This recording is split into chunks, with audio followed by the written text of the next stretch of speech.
delighted you could join us for the first of 3 consecutive races that will comprise Champ Car's Canadian Triple Crown. A special welcome to our viewers across Canada on Global, joining us today and for the next 2 events in Toronto and Edmonton. Hello and welcome, my name is Jeremy Shaw, and alongside is Canada's own James Hinchcliffe, fresh off a podium finish in this morning's Champ Car Atlantic race, and relishing, James, what is a spectacular racetrack. This is a fantastic circuit here, the Mont-Tremblant track, through the forest, through the hills, lots of history here, an exciting opportunity for these drivers. But drama already, that is Tristan Gomondy. The Frenchman had qualified on the pole, but it looks like his car will not start. They're on the main straightaway, getting ready for a standing start, but for Gomondy, it appears to have all gone wrong already. For the PKV Racing team. This is their first pole of the season. Again, Tristan's first pole, did a fantastic job all weekend long, and they cannot get this car started. Now, if he can get the car running before the field comes around, he'll be able to take his grid spot, but it doesn't look like they're going to get it going in time for the start of the race, Jeremy. Oh, what a disaster. The Frenchman just did a fabulous job. 27 years of age he is, from Paris, France, and spectacular. It's been all weekend long. Qualified on the pole on Friday. Yesterday, it was wet in the final session, but his time from Friday therefore stood up for the pole, and he was so much looking forward to it. The other drama this weekend, of course, is Paul Tracy. He was magnificent 1 week ago in Cleveland. He came from the back and won the race, and he qualified initially in 11th place, but then in a warm-up this morning, it all went wrong. They made a change to that car overnight, coming into turn 10, a very quick corner. PT just ran out of the road, destroyed the left-hand side of the car, and he will be starting from the back in a backup car this afternoon. Paul Tracy has a lot of work ahead of him. We spoke to him after that rack overnight to a different rack and pinion in the car, and I went out for practice this morning, and I have like 20 degrees of play in the steering where the car just doesn't do anything. It's got like 20 degrees of play and slop in the steering wheel, and as soon as I started to go quick, I turned the steering wheel and the car's not turning, it's just going straight. So something happened in the steering rack, I think. Bad news for PT, James. It certainly was. That was a massive shot. It's a phenomenally quick corner that he hit there. But let's go to the grid for the start of the Champ Car race here. And certainly Gomondy was supposed to start on the pole, and if he can't take up that position, it will be Will Power alone on the front row of the grid. Another excellent effort for the Team Australia star. Sebastian Bourdais back on row 2 ahead of Justin Wilson in this car, the CDW car for the R Sport team. Inside of row 3, Robert Dornbos fresh off a podium in Cleveland, as well as Neil Johnny off his first podium of the season. Down to the 4th row, Simone Pagenaud for the Team Australia entry, and Quebecois native Alex Tagliani for R Sports. Graham Rahal was quick in the wet yesterday, but that didn't matter because his time from Friday is what set the overall grid positions. Dan Clark here, another eventful weekend for Minardi Team USA. Van Halen, another fine job for the Conquest Racing team. Will luck finally shine on that team? Ryan DeYell will start alongside. Inside of the 7th row, Oriol Serbia. It's all gone wrong for Forsyth Championship Racing, really struggling, and Alex Figge in the 2nd of the PCM cars. The 2 Dale Coyne Racing entries of Bruno Junqueira and Catherine Lake shared the 8th row, kind of struggling this weekend. Yeah, they have been. So they're a little bit happier yesterday, but neither of them happy. You know, the funny thing is, since they went on a shaker rig test program with that car before Portland, they've really struggled. But prior to that, they were going very quickly. Got Tristan Gomondy, we believe he's still been pulled off the racetrack and not able to take up his pole position. Here is, we have several onboard cameras for you this afternoon. This is Graham Rahal, was not at all happy with that Medizone car for Newman House Lanigan Racing on Friday. Much happier yesterday, didn't get a chance to show it. Alex Tagliani, boy, all the crowd here. His is the fan favourite from La Chênaie, Quebec, originally lives now in Las Vegas. A lot of support here. And Justin Wilson will start there on row 2 of the grid. We had a quick look around the track in a few minutes' time. There's a chicane in turn 2. We will not use that chicane at the start. We will use that chicane at the start of the race. A very late decision by Tony Coleman. Originally, they were going to go straight through. Now they will use that chicane. The lights are going to come on. This is a tremendously exciting new addition to the Champ Car World Series this year. The lights will come on, then they will go off, and then we will be racing.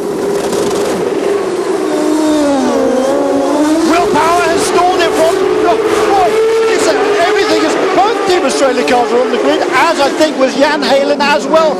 Everything has played into the hands of Sebastian Bourdais, James. It's been an absolute appalling start, and actually Sebastian jumped the start, so you say that, Jeremy, but he definitely moved before those lights went out, I think. I mean, it's going to be tough from those camera angles, but it looked like Sebastian moved, and that kind of spooked Will. He stalled, and of course his teammate, Simone Pagenaud, also started. Disaster for Team Australia. Just incredible. 2 Team Australia cars. It's the first time in, 3 standing starts now for the Champ Car World Series. It was introduced in Portland. Absolutely picture perfect it was there. Equally, last time out in Cleveland. And now 3 guys have stalled. And there's only 2 safety trucks down there as well at this stage in the proceedings. So poor old Jan Aylen, once again for Conquest Racing.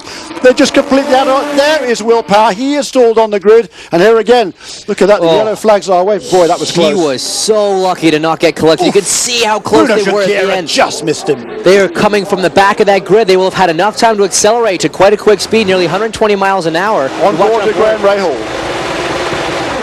The lights go out. He does go. Oh, he had to slow down clutch to get around Simone Pagenaud. Very heads-up driving from him to avoid contact, heading down to the first corner here. Yeah, very heads-up driving by all those guys farther down the order. Boy, there's some scary moments there. You know, that's what the drivers are scared about. But it's amazing. This is the first time in 3 starts we've had anybody stall, and now 3 at once. Well, this was a major concern about introducing standing starts to the Champ Car World Series, was if a car did stall on the grid, especially one up at the front as Will Power did, cars from the back are going to have a good head of steam coming up when they get up to that car. So, like you say, Jeremy, it's the first time in 3 races we've had it happen, and 3 cars did it. We're not quite sure what happened there. I still want to see a replay from an onboard, maybe again from Graham, to see if Sebastian did move before those lights went out, because it looked a little bit shaky from where I was. Well, yes, it did, didn't it? Well, we'll bring that for you in a moment. And look at this scenery here. Circuit Mont-Tremblant, just fabulous place to go racing. And we're going to get back to green flag racing, we hope, in just a couple of moments.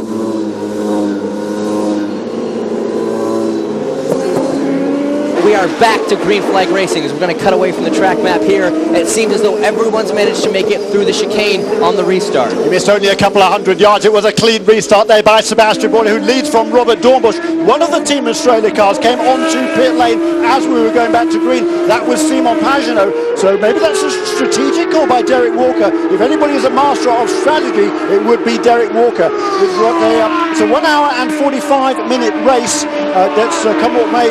There's a time race.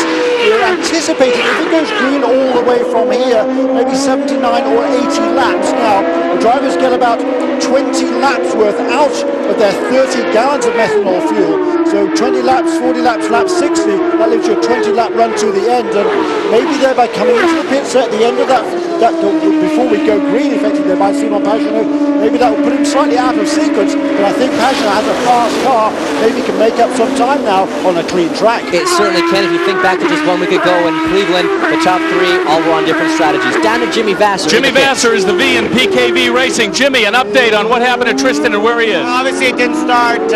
We had some sort of an electronics glitch, and they fixed it the other pit lane. Yeah, we're very unfortunate for Tristan, PKV, but it's going to have to soldier on. Is the problem corrected? I'll try to ask him again. We're wondering if that may rear its ugly head later in the race.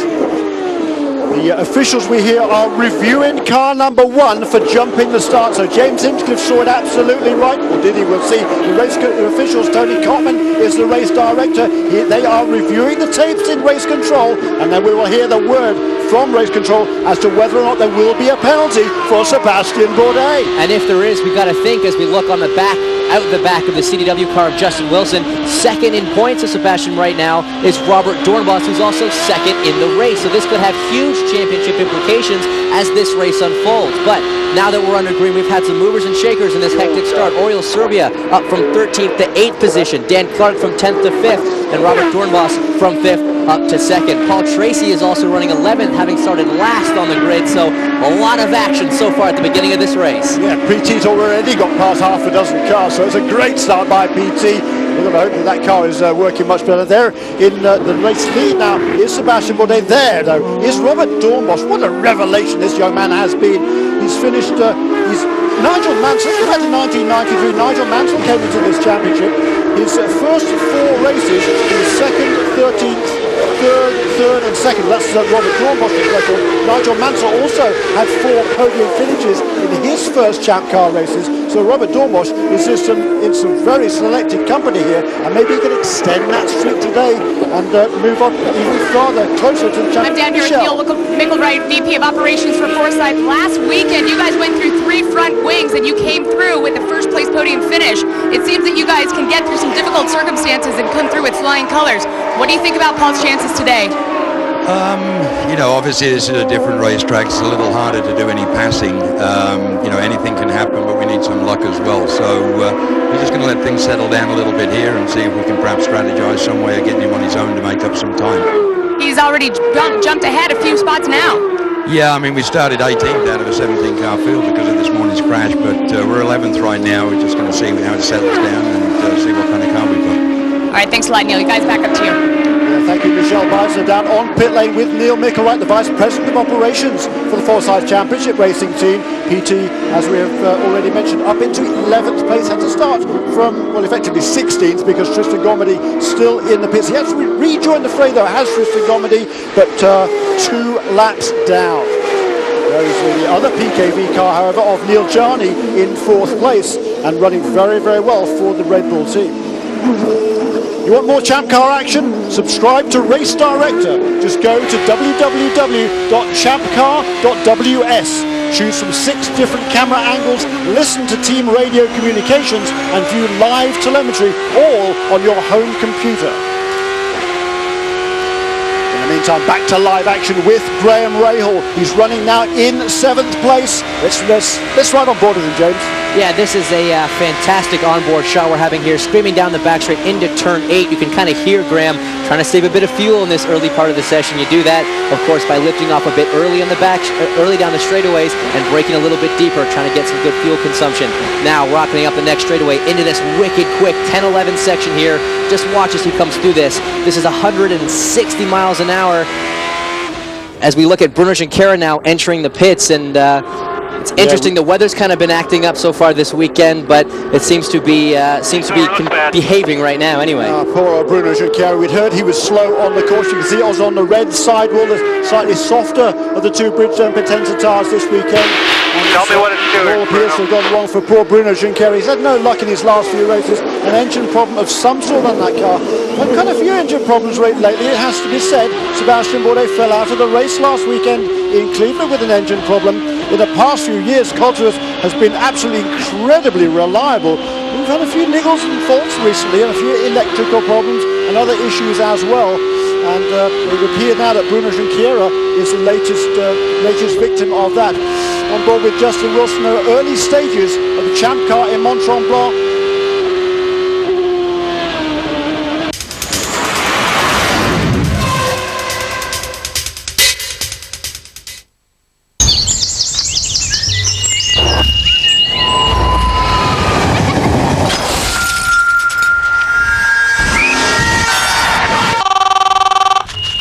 If you run the lights at a level crossing, it's not just your life on the line.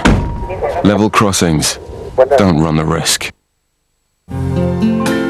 Why were we the first car manufacturer in the UK to introduce unleaded fuel as standard across our entire range? Why have we reduced the amount of energy used at our Ellesmere port plant by 30% over the last 4 years? Why are we now launching our new EcoFlex initiative? Because of them, because of this.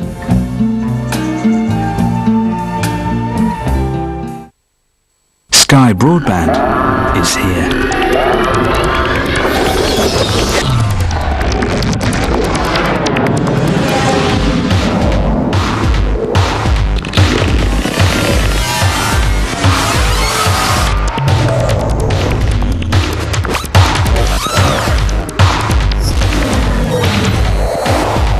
To get the most out of Sky with Sky Broadband, visit sky.com/broadband. Online since 1999, bingo.com is a great place to play bingo. Our members, we're the top because they really have a lot of fun playing. And it's not just the winning. You'll meet loads of players from around the UK and make new friends. Here, sign up and get your £5 free play. Buy a few tickets, join the next game and have fun with everyone in our chat rooms. So come to bingo.com, enter the promotional code and get your £5 free play. Remember, bingo online is bingo.com. Find out more about our EcoFlex scrappage and trade-in initiative against low-emission Vauxhalls at your local retailer.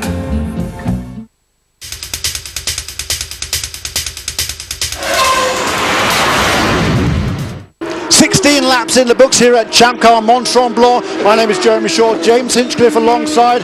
All sorts of cast of characters we've got for you in the pit lane, but it's all about this man this afternoon, Sebastian Bourdais. He took advantage of everything at the start. One guy stalled, one guy couldn't even get his engine fired up, and there is Sebastian Bourdais out in front. He was talked that perhaps he might have got a penalty for jumping the start. The race officials were reviewing it. We've heard nothing else, so we presume that he must have got away with that his start was indeed okay.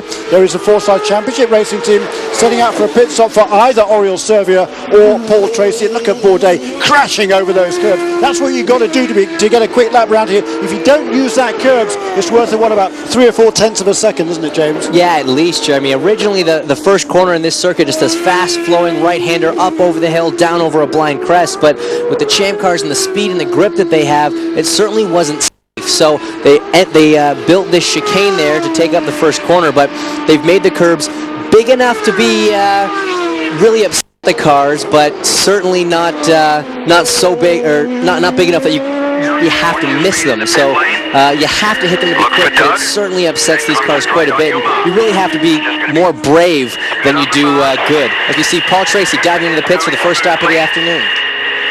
Listen to the radio. That was Neil Mickle right there, the Vice President of Operations for Forsyth Championship Racing Team. Go, go, go, go, go. He tells Paul Tracy. Paul Tracy resumes in 15th place.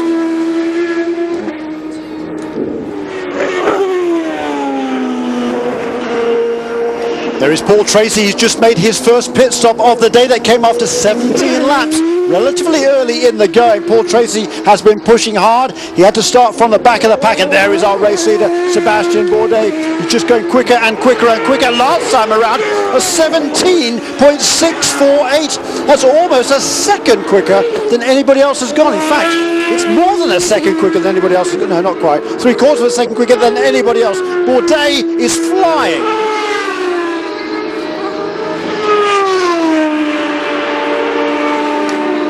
There is Sebastian Bourdais. Look at the confirmation there last time around. Fastest lap of the race so far, 1 minute 17.648. The next fastest lap, I think, was set by his Newman Haas Lanigan teammate, Graham Rahal, at 1 minute 18.120. So 196 actually. No, sorry, Graham Rahal, 118.120. So half a second quicker is this man, Sebastian Bourdais, than anybody else in the field, James. He's absolutely stamping his authority on this race, and he's just doing such a phenomenal job. I still think that start was questionable, Jeremy, but race control has deemed it legit, and he is on free reign to go and lay these laps down. That's exactly what he's doing. We're going to see a replay now of Paul Tracy's pit stop. Yeah, it was a little bit earlier than, well, he's the first of the leaders to come onto pit lane, and there is Paul Tracy. You can see the new set of tyres there, the black sidewall tyres, the red sidewall tyres coming off. Bridgestone, as ever, brings 2 compounds of tyre here to each of the events. The red tyres are a little bit softer, and in general configuration, they are a little bit quicker, but they also induce a little bit more understeer in the car. What I mean by that, when the driver turns the steering wheel, the front end of the car wants to slide a little bit more than the back of the car. On the black sidewall tyres, much more of a neutral balance. So that's what the drivers have got to, and engineers have got to work with, the slight change in balance between these 2 different tyres. Because in Champ Car rules, you must, of course, use at least one of each tire during the race. So you have to have a really compromised setup. As we watch Paul Tracy's teammate, Oriol Servia, heading now through turn 6. You have to have a setup that works well enough with both different compounds of these Bridgestone tires, and it is quite a challenge for these drivers and engineers. Now, Paul Tracy, historically, he doesn't like these red sidewall tyres. He's always much more comfortable on the black sidewall tyres. I fancy that is why the team brought him in just a little bit earlier than everybody else. They can get him on the black tyres, on which he's more comfortable, and now they're telling him over the radio, Paul, you need to drive as hard as humanly possible right now. And you know what? that's one thing that Paul Tracy can do. He may not follow directions all the time, but certainly when he's told to push, that's what every race driver wants permission to do.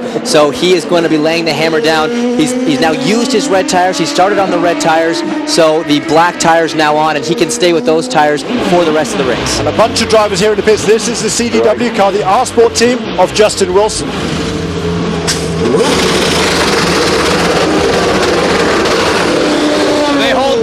Just a little bit longer to make sure that he get a full dump of fuel. He was asking for more tire pressure, and the team has reported they are definitely in fuel conservation mode at this point. Sebastian Bourdais reportedly will be coming in on the next lap. He's asking for a little bit more front wing. We'll see if they give it to him. He also is asking for a higher rear tire pressure. So here's Justin Wilson now out of the pits. Cold tires, of course, no tire warmers in the Champ car. And how tough is that with 750 horsepower on a cool day? It's very cool. It's only 57 degrees here Fahrenheit, and he's heading through. This is turn 7, very tricky. You got to get these tires up to temperature. It takes about 2 laps, and he's got a full load of fuel as the lead. Sebastian Bourdais is now in the pits. Once again, Sebastian Bourdais has gone farther than most of the other guys. Robert Dormus also will be in. Cameron Steele is in the Newman Haas Lanigan pits. Well, you can hear him calling him in. The rain is just slightly starting to fall as they take the red tires off, go to black for full fuel, and you can see the adjustment on the wing. They did do it. A little bit risky right now because there are drops starting to fall here in the pits, and there is a big cloud. Bill Stevens. Pit stop on Robert Dornbos down here at Minardi. They have changed over to the primary tires, topped off the fuel, and an excellent pit stop.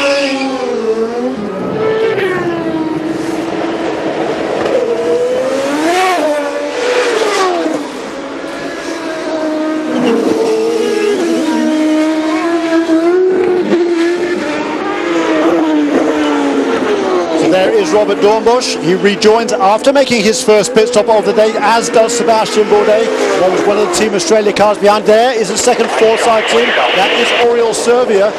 Pit stop for the car number 7, and Oriol clearly has been struggling in the early stages of this race, but he was able to stretch that fuel load to 21 laps. Most of the other guys coming in around about 19 or 20 laps. So will that turn out to his favour?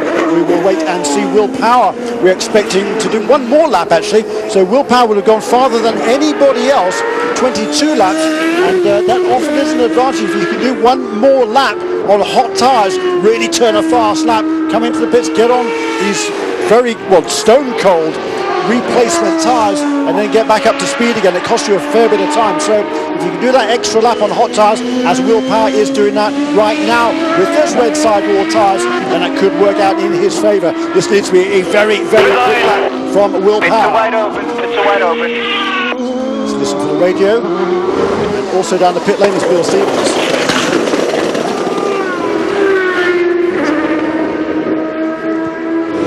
Well, definitely some moisture coming down right now. I asked Derek Walker, I said the rain is coming. He says not enough to make a difference.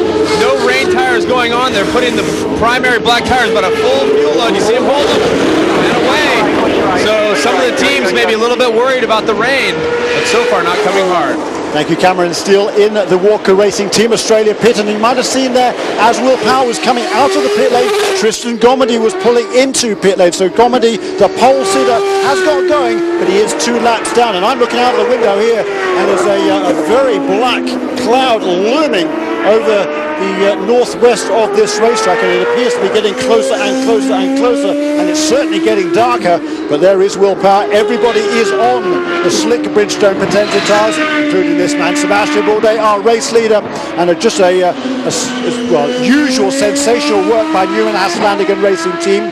He's made a great in-lap, a good out-lap as well, and he's extended his lead to perhaps as much as 10 seconds it was when the last time they came around. That was when Sebastian came out of the pit lane. So Sebastian Bourdais for Newman Haas Lanigan is charging.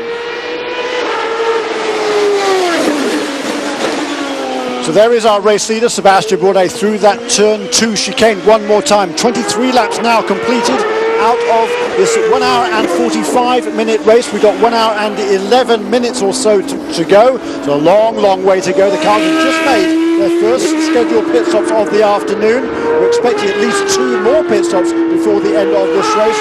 And it would appear right now that nobody can touch the McDonald's car of Newman Haas Racing. Is that a familiar story or what? Yeah, it absolutely is. But you know, stranger things have happened. We've seen Sebastian run away with races in the beginning and lose it. We've seen similar things happen to other drivers. So just because the first stint was dominated by Sebastian doesn't necessarily mean it's going to end that way, especially as we're getting reports from around the racetrack that rain is starting to fall. Yes, indeed we are, and it's certainly looming large. Here is the rainstorms, and yesterday in qualifying, just bizarre conditions because it was raining quite hard through. Oh, there's somebody just cut the chicane there because it's getting very slippery up there. You can see a bit of spray there as I think that was Catherine Legg went out of the pit lane. It's raining hard in the pit lane and down at the turn 2 chicane as well. Yesterday, bizarre in qualifying. From the pit lane through turns 2, 3 and 4, it was really, really wet, but the whole south end of the racetrack, down through 6, 7, 8, 9 and back out through 10, was completely dry. It was extraordinary. There is Sebastian Bourdais. He has shortcut. He got onto the brakes a little bit too late there in these wet conditions, and he slithered through the chicane.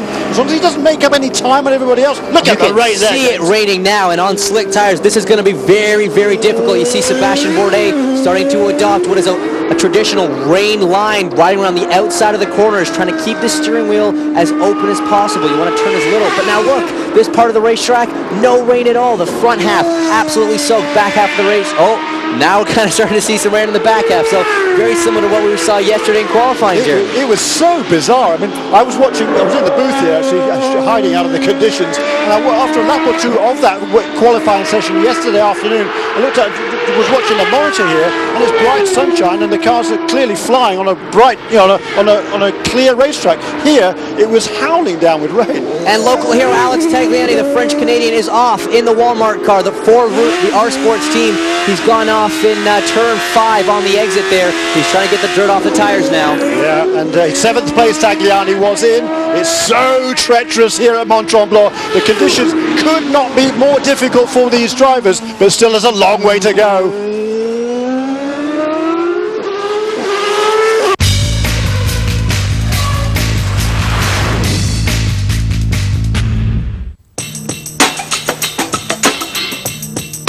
When it comes to enduro racing in France, it all starts and ends with the long-standing classic Trèfle Lozérian. The country's top enduro riders meet up for a weekend of some of the hardest riding around. And you can catch it all on Motors TV Saturday, July 7th from 11:30 a.m.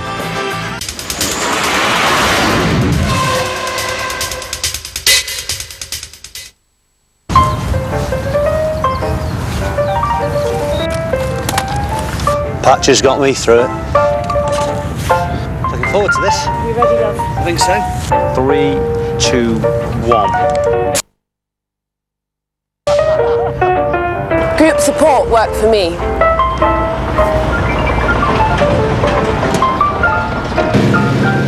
I got advice by post and email. There are loads of ways the NHS can help you get rid of cigarettes. Give us a call on 0800 169 0169, press red or visit gosmokefree.co.uk. Why were we the first car manufacturer in the UK to introduce unleaded fuel as standard across our entire range?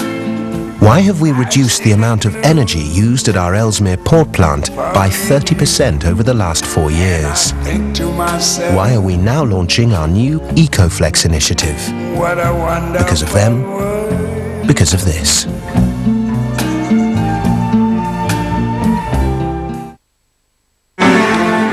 Got heartburn, indigestion? Now there's new Gaviscon Double Action, our best ever formulation to soothe the burning pain of heartburn and neutralize excess acid. For relief you can really feel. New Gaviscon Double Action, what a feeling.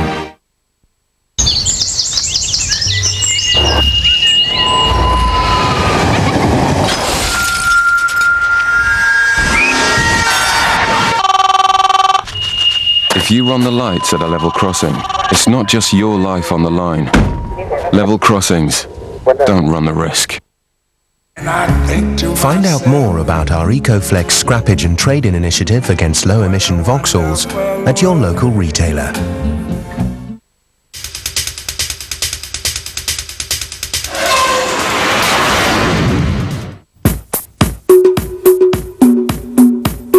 There won't be a moment set up in the excitement as the best two-man motorcycle teams in the world head to Aston for round 3 of the 2007 World Sidecar Championship. Check out a full race report Saturday, July 7th from noon.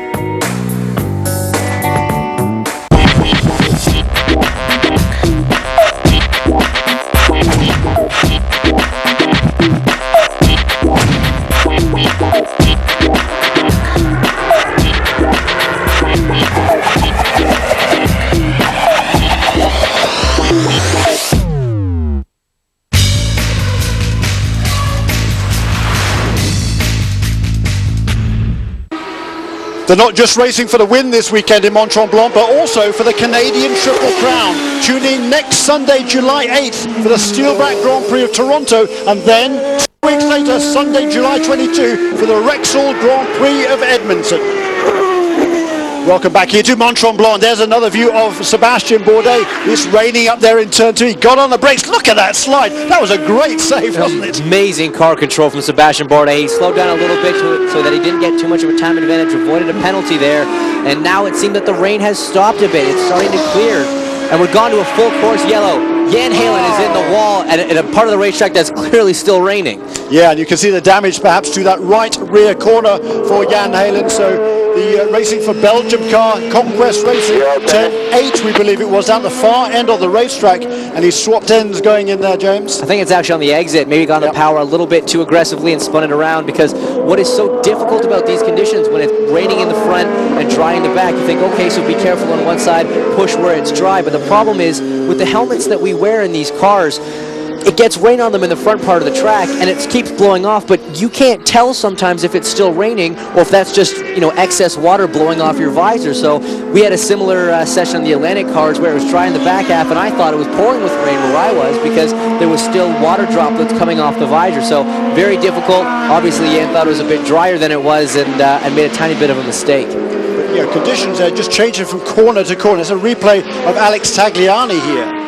Yeah, you see, he got up on those curbs, Jeremy, in turn 5 there, heading down to the quick turn 6 area. And the problem is, okay, this is coming through 4 now. When it rains, these curbs are painted, and the paint gets extremely slippery. You saw he got a bit loose there, up on the curbs, onto the power, no chance. But he buries his foot in the throttle, makes sure he keeps the engine running, manages to avoid the wall there when he's turning around, and he's back on track now. But he's still shown in 8th position is Alex Tagliani for the R Sports team, right behind Will Power there in 7th. So now everybody's queuing up behind the pace car, and we're going to see what happens. It looks like the pits are, is that open because the red side is facing us? Yeah, I think it probably does actually, but nobody coming in for wet weather tires. It's dry. It stopped raining in the pit lane, and opposite where we are, certainly the track is dry here. So just a few sprinkles on the other side of the track, and Alex Tagliani has apparently just lost that one position with that gyration down in turn 5, and you can see the track as they go into turn 2 there. It's pretty much dry now. That's one thing about this circuit, is it does actually dry quite quickly, so it kind of throws everybody off. When it does rain, you get more grip than you think, sooner than you think. So on board with Alex Tagliani, shown in 8th position. You can see the positions across the top of the screen. Bourdais leads from Robert Dornbosch, then Justin Wilson on board here with Justin in 3rd place.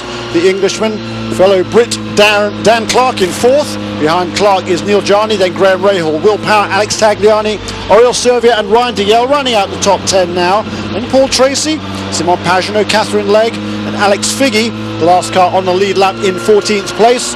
Jan Halen has might have made it back to the pits, but there's certainly some damage to that Conquest Racing car. And then Tristan Gomendi is a couple of laps down. Just a disaster for poor old Gomendi. Feel sorry for him. He's done a marvellous job in qualifying, not able to take up his pole position.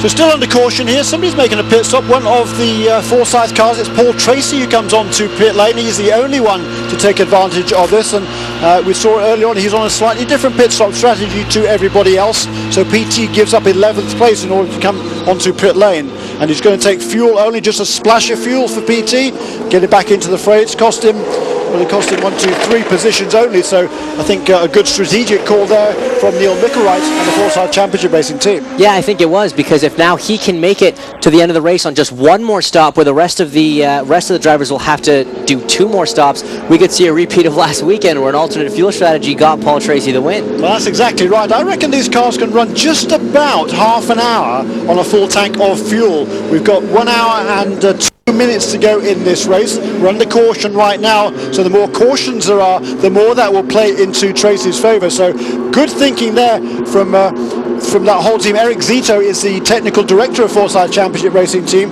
He calls most of the shots out, along with Neil Mickelwright, who calls the individual strategy for PT and is on the radio to PT. But the brain trust there at Forsyth Championship Racing, realising they're behind the 8 ball here. Let's see if we can gain an advantage by hook or crook. And sometimes that is what it takes. Better to be lucky than good. So the top 5 at present is Sebastian Bourdais leading from Robert Dornbos. Justin Wilson maintains 3rd. Dan Clark has moved up to 4th, which has just been a fantastic start to this race for him. Neil Johnny, the rookie, doing a very good job holding on to 5th place at present. Graham Rahal, the Newman Haas Lanigan teammate of the leader Sebastian Bourdais, running 6th. Will Power bouncing back from his dramatic start to be Alex Tagliani, Oriol Servia, and Ryan Dial round out the top 10 under caution here in Tremblant.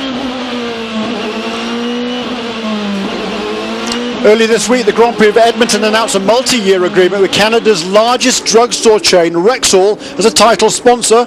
Rexall joins a very successful Edmonton event, and that is always a great event there on that city centre airport. That'll be in 3 weeks' time, and that's always a track that people look forward to going to, and it's been running now for 2 years. Tremendous excitement there is in that city. That is a fantastic racetrack there for a temporary circuit. It's one of the fastest and most furious that we get to race on in the Champ Car World Series. So we are going green this time by Sebastian Bourdais. Will lead them back to the restart.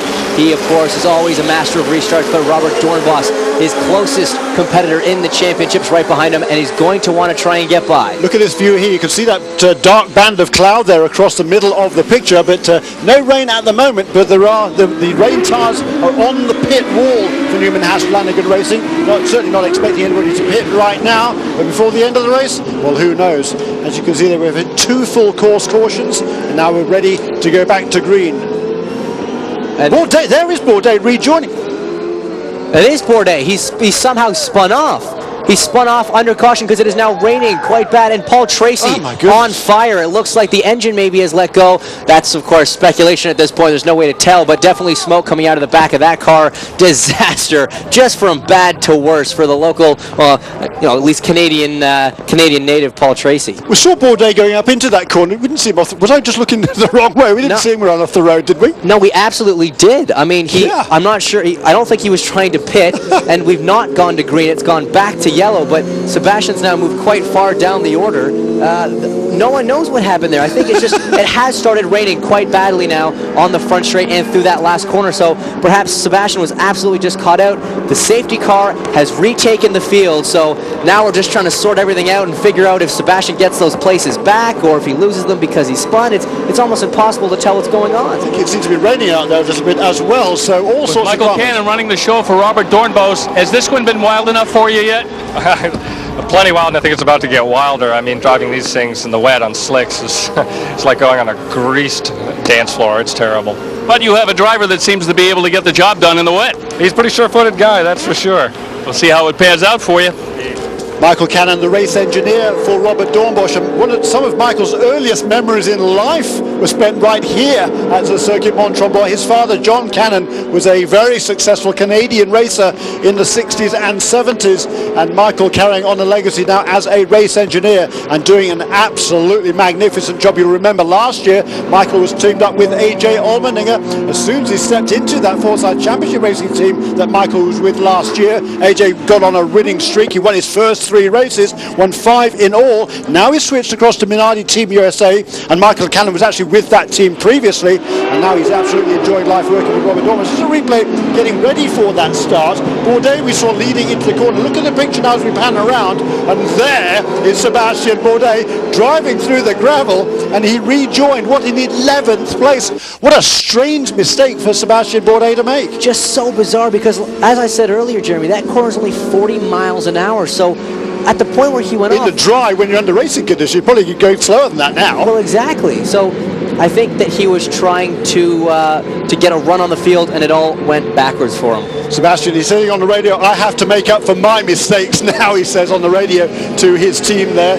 And they're expecting to pit as soon as the track goes back to grid. Let's have a look now. Look at this. Podium percentages. Absolutely remarkable. Robert Dornbosch, 80% of his starts in the Champ Car World Series, he's finished on the podium. That was actually matches the record of Nigel Mansell way back in 1993, and Sebastian Bourdais, his remarkable record here, 59% of his starts he's finished on the podium. You didn't think you'd ever see Sebastian Bourdais be outstatted, if you will, by a rookie, but there it is right there, and Robert obviously on track for another podium today. Sebastian Bourdais has come to the pits. Yeah, that's a smart move. So it plays out for him and he's away.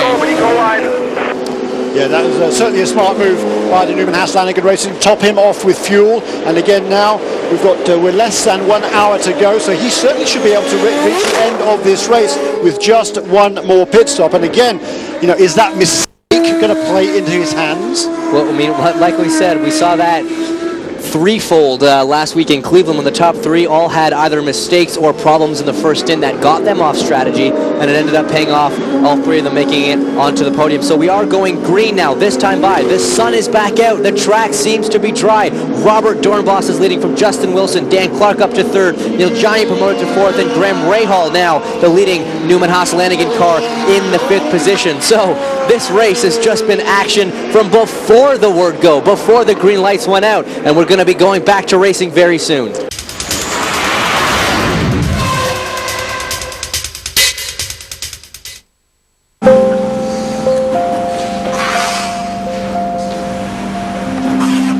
I'm one of these people likes that I'm very fortunate that what I do for a living I enjoy. Everybody's mother would say to you, it's good to have a trade son. And that's what I done.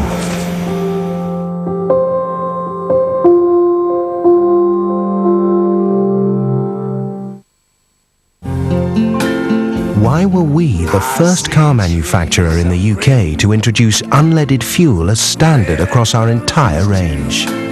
Why have we reduced the amount of energy used at our Ellesmere port plant by 30% over the last 4 years? Why are we now launching our new EcoFlex initiative? Because of them, because of this.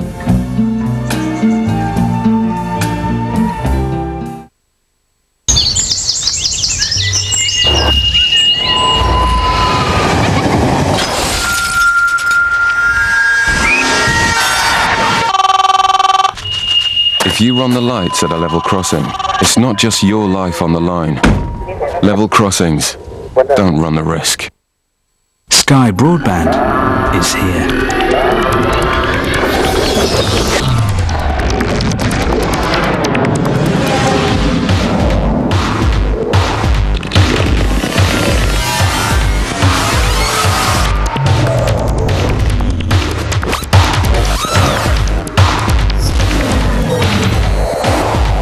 To get the most out of Sky with Sky Broadband, visit sky.com/broadband. Find out more about our EcoFlex scrappage and trade-in initiative against low-emission Vauxhalls at your local retailer.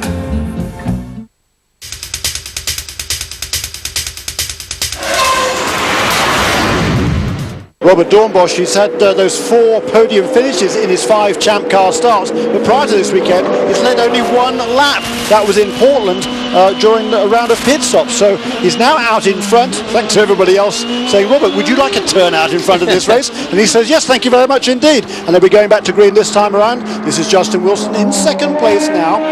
Dan Clark in third, so 2 Brits in the top 3. The Dutchman Robert Dornbosch out in front. Neil Jarney in 4th place for PKV. And there is Robert Dornbosch getting ready for the first time to take the green while in the lead of the race. And he seems to have overtaken the safety car. The safety car actually, I think, is pulled off. There's an access road there. And, I mean, he'll have to close it up a little bit. The official restart acceleration point is not till just past this bridge here before the next corner. So he's slowed down. He's got the grid all tightened up. And this is what matters. We're coming down and then up the hill into turn 14. He can accelerate at any point now. And it looks like he has done that.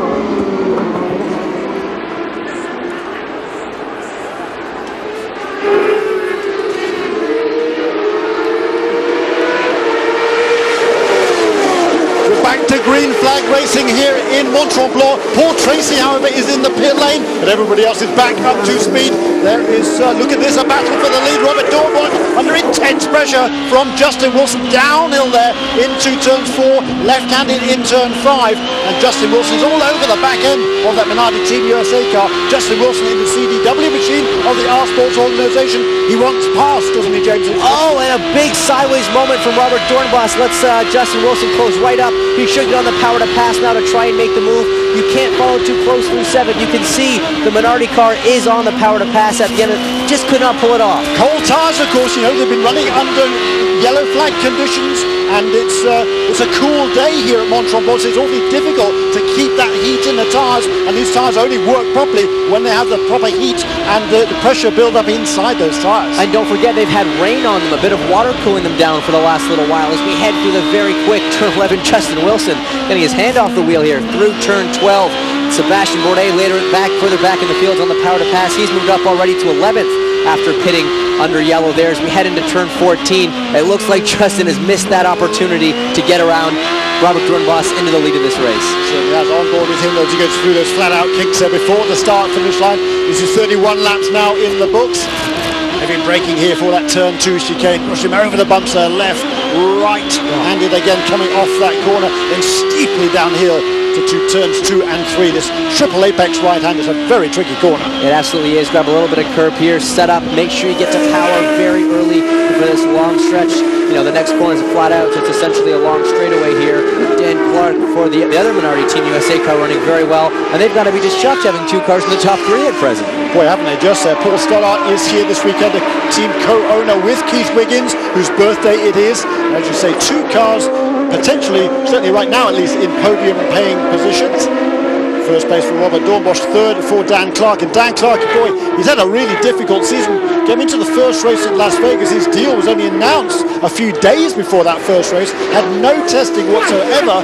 He really struggled the first few races, probably not surprisingly. And since then, we've seen some of the action-packed experiences that he had last year in his rookie campaign on the Champ Cars. We definitely saw Dan come on strong at the end of last season, and a lot of people were expecting him to come out of the gate strong with a new car, but as you say, Jeremy, he missed all the preseason testing, and so it was a little bit slow to get off the mark. But now, certainly starting last weekend in Cleveland, we saw a great return to form for Dan Clark. Had a very racy day.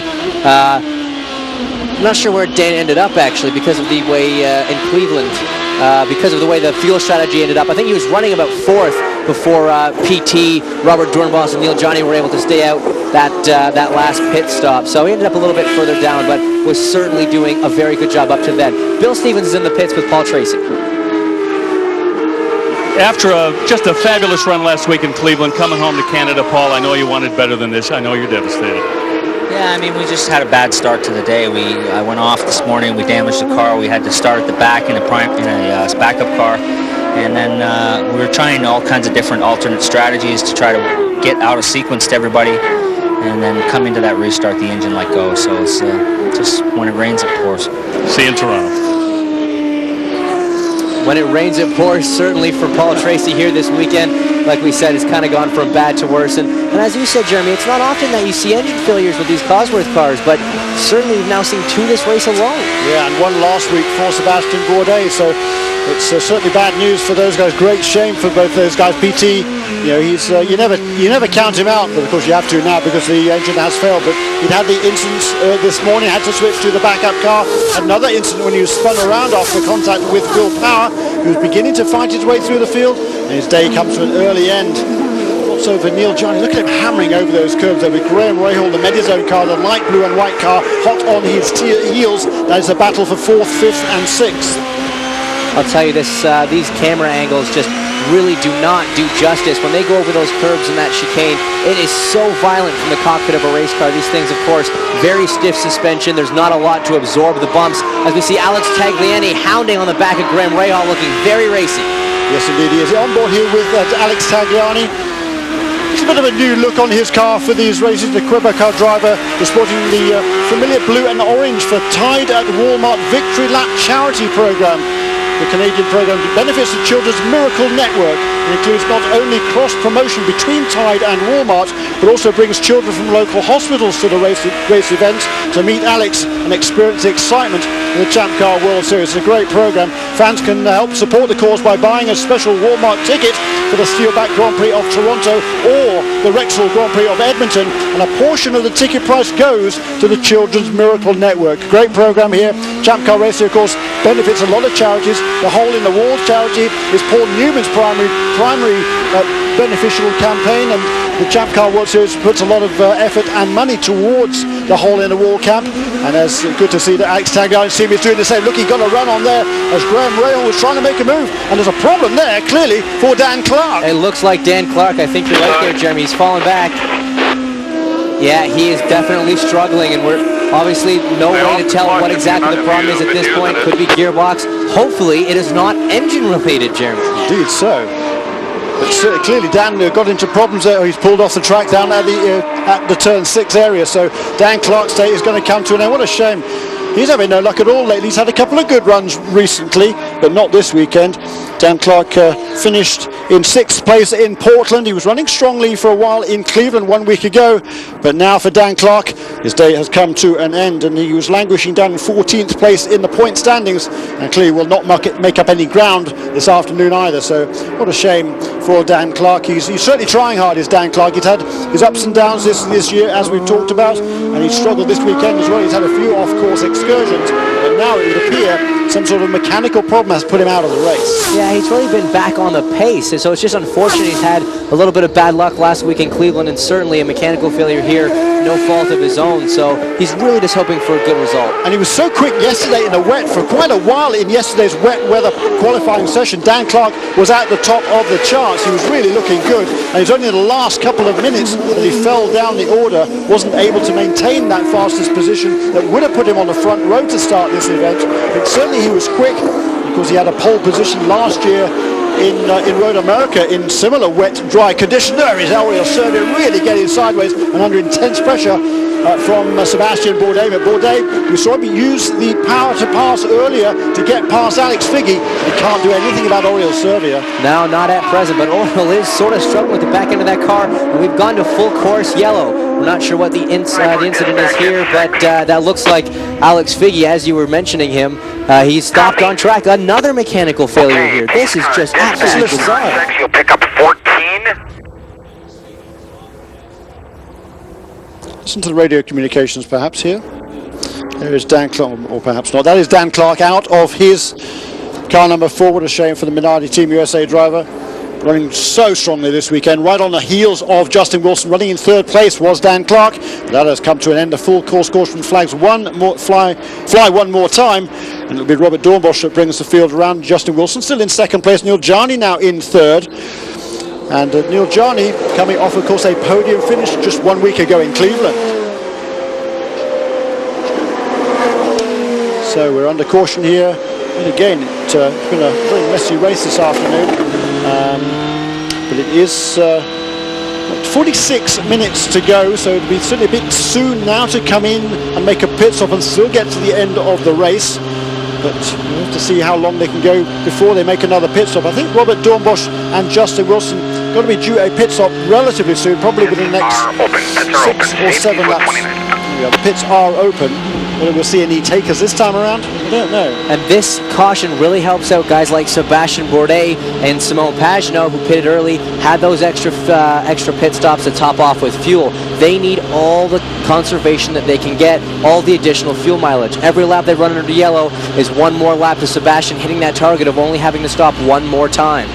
I think just about everybody will have to make one more stop now at this stage in the game. The question, however, is when do they make that pit stop?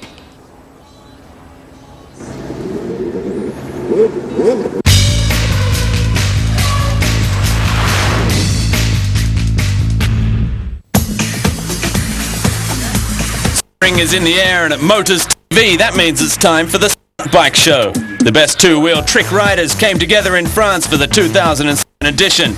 There's no shortage of wheelies, stoppies and tyre smoke as you tune in for the 2007 Stunt Bike Show, Saturday, July 7th at 12:30.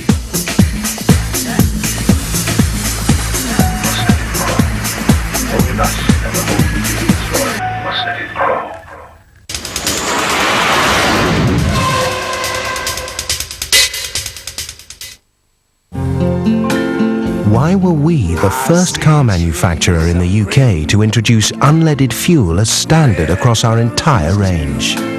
Why have we reduced the amount of energy used at our Ellesmere port plant by 30% over the last 4 years? Why are we now launching our new EcoFlex initiative? Because of them, because of this.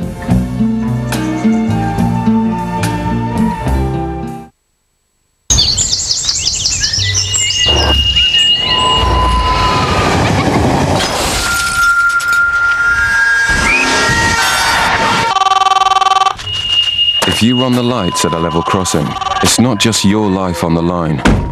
Level crossings don't run the risk. Sky Broadband is here.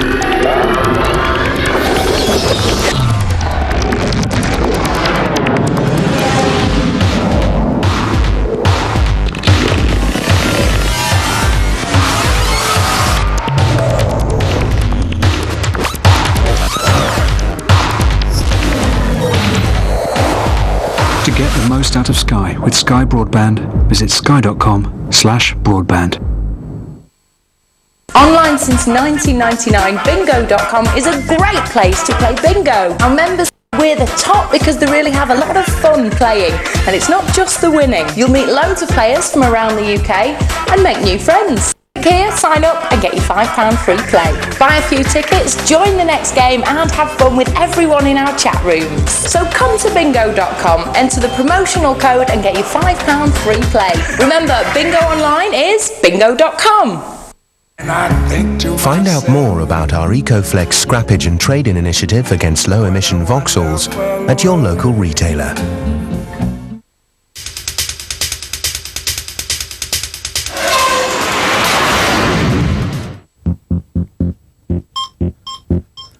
Motor racing is a science, everything measured and improved on in the stretch of a tenth of a second.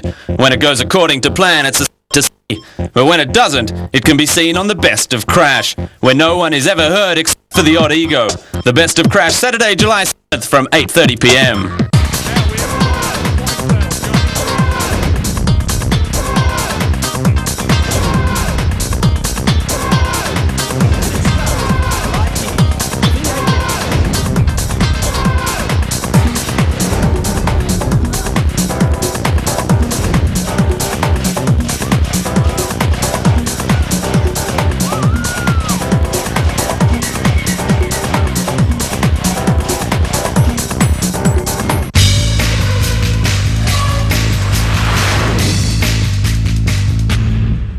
There is Alex Figgy being bump started there. He obviously lost the power at the top of the hill. Perhaps he spun and just stalled the engine. I think that maybe, as we saw Sebastian Bourdais get very loose, as you look at the clouds, look at how ominous those are. This definitely spells rain before the end of this race. There's still 45 minutes to go, and as we've seen, it can come out of nowhere. Half-track dry, half-track wet. It's just insane. Well, that's the thing. The rain is sporadic. It'll drop itself somewhere, but not not on other parts of the track, and that just makes it even more tricky for the drivers. As we see, very disappointed Dan Clark making his way back to the pit lane, acknowledging the applause of the super enthusiastic fans here in Quebec. Great atmosphere there is here in Mont-Tremblant.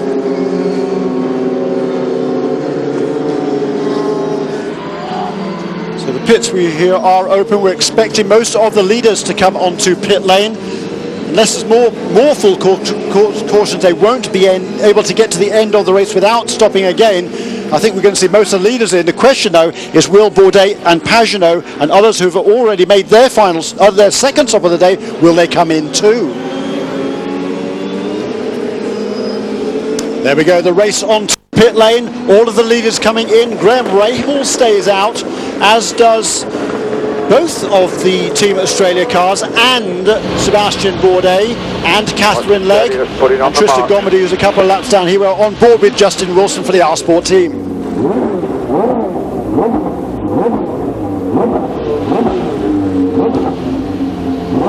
4 tyres and fuel. There is the other R Sport car, Alex Tagliani. Green next time. Green next time.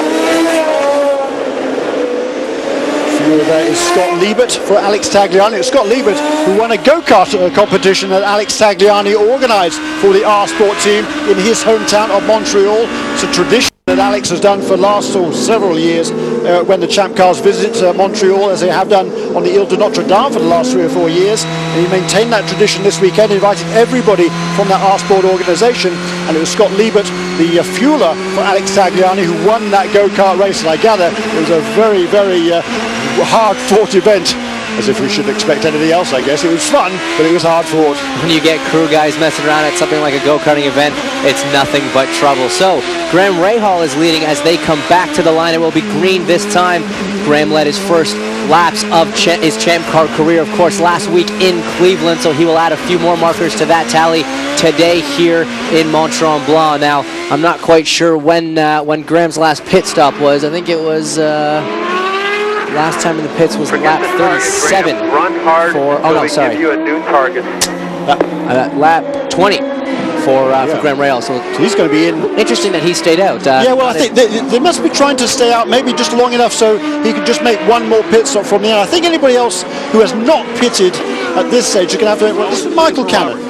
I think pretty good. We opted to fill. There's potential we can go a little bit further than these guys in the next stop, and also our last stop should be a little bit shorter than theirs. So we had to give a little bit here to get some on the end. And it looks like the rain is holding off, at least for now. So I think, I'm pretty sure at this stage everybody else is going to have to make one more pit stop, as we said a few minutes ago. The question, of course, is when those pit stops come. Here's a replay of Robert Dornbosch's pit stop. Look at the enthusiasm there from... he just was almost a near miss there in the pit lane, wasn't he? As he gets past, just squeezes past Alex Tagliani's guys. Somebody else going down the pit lane as well. That was awfully close. Looks like Neil Johnny may have actually jumped Robert Dornbos. We'll have to look and see when they come on the line. They're not going green this time. We got misinformation from race control. They're staying out for another lap of caution. So as they come across, it is Graham Rahal who leads from Will Power and Sebastian Bourdais, Simone Pagenaud, and Catherine Legg. All those cars did not pit under this latest caution. Justin Wilson, the first of the cars who had pitted, was running second when the yellow came out. Is essentially the first of the 2 stoppers. Robert Dornbos actually fell another position behind Neil Johnny. So Wilson, Johnny Dornbos, Alex Tagliani out of the pits. Very, very interesting, isn't it? So there's a lot of racing still to come here. 41 minutes to go. Rahal leads. Power second, as you said. Then Sebastian Bourdais in third now. After that mistake under the previous full course caution period, the second of the Team Australia cars, that would be Simon Pagenaud in 4th place. Then Catherine Legg. Then Justin Wilson and Neil Johnny, the first of the stoppers. And as you say, Robert Dornbosch rejoins behind Neil Johnny. Let's have a look at some of the great names of the race here in the past on the Le Circuit Mont-Tremblant.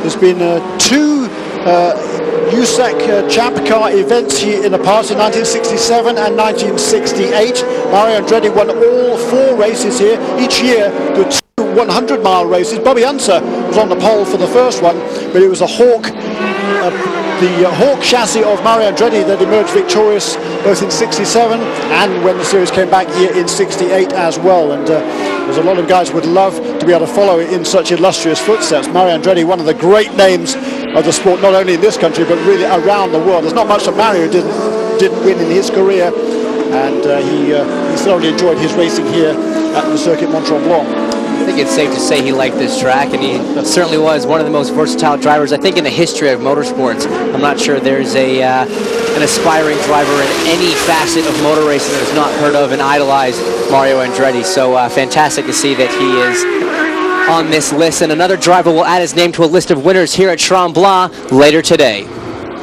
Bit of rain here on the front stretch. Green flag, green flag. So we're hearing there's a little bit of rain here on the front stretch. We're getting ready to go back to green flag. Graham Rahal leads the way. The green is out. Here they come across the stripe. 39 laps now in the books. 39 minutes to go in this race. The field streaming underneath the walkover bridge and up to the turn 2 chicane. And look at this. It is Will Power putting the pressure on Graham Rahal. He'll have to try and stay behind him here, get a good run off this corner here, turn 5, and if he can do that, follow closely enough through turn 7, maybe get on the Cosworth Power to pass, but now looks like Graham stretched out a decent of enough gap, so there will not be a pass for the lead here, I don't think, short of a mistake out of 7. Funny enough, I was talking to Graham this morning, just before the start of the race, I was saying, talking to him about using the Cosworth Power to pass, and on this next stretch, out of turn 8, over the hill, the brow of the hill in 9, and down to turn 10, and I said, can you make a pass there, do you think? He said, funnily enough, Will Power passed me just that way this morning. They have one burst of the Cosworth Power to pass to use in the warm-up session, and will use it to get past Graham Rahal, but not this time around. As we look at the amount of power to pass remaining on those drivers, it was Graham Rahal with 49 seconds, Will Power with 53, and Bourdais with 50, and Pagenaud still has all 60 seconds left of his, and he's up to 4th now after, of course, stalling on the start, and he has stopped twice, as has Sebastian Bourdais, so things may be starting to come good for the 2 French drivers in 3rd and 4th right now. Mind you, having said that, we did have some telemetry problems last week in Cleveland with that reportage of how much Cosworth Power to pass was left. We were saying that Dornboscher was running in 2nd place in the closing stages. We thought he had about 38 seconds, if I remember correctly, left to use in the closing stages, and we were wondering why he didn't. Well, the reason was that the telemetry had not been updating, and he had already used that power to pass before those final few laps. And you just, sorry Jim, to cut you off there, but just on that onboard, looking back from the number 2 Metazone car of Graham Rahal, you saw how much quicker Will Power is through that chicane, because it really is a tough, brave part of the racetrack there. You just kind of have to go in, clobber those curbs, and pray for the best, and Will Power a little bit quicker through there right now than is Graham Rahal. And Will is just delighted with the way this car is handling. He's been quick all weekend long in the Aussie Vineyards car of Team Australia. Derek Walker, the team owner here, along with Craig Gore from Australia, and he's been just thrilled with the way this car is going. He's been in the top 3 in just about every session. He was quickest yesterday in that very bizarre, wet, dry final qualifying session, and the final couple of minutes of that session were absolutely remarkable. It was Dan Clark who was quickest with about a minute and a half to go. Then during that final 90 seconds, there were 7 changes of position 1 in that final qualifying session, and Will Power, he was the last car on track. The track was just drying out a little bit more each lap. He was the last car on the track, and he made full use of it by snaring the quickest lap in that final qualifying session, and that is what bumped him up from 3rd on the grid to 2nd for this race. Wow, look at that. On board with Tagliani. Chasing down Catherine Legge, who's running a fantastic 5th. She's 6th right now. Justin Wilson has gone by her, and now Alex Tagliani looking up the inside of the chicane. It's going to be tight here. Manages to back out of it. I think that was a wise move there. And he did a good job, didn't he? Because Catherine, there's nothing Catherine could do to get out of the way. She's running quite well now too, is Catherine Legge. She's in 8th place. She's on the same pit stop strategy as most of the other guys.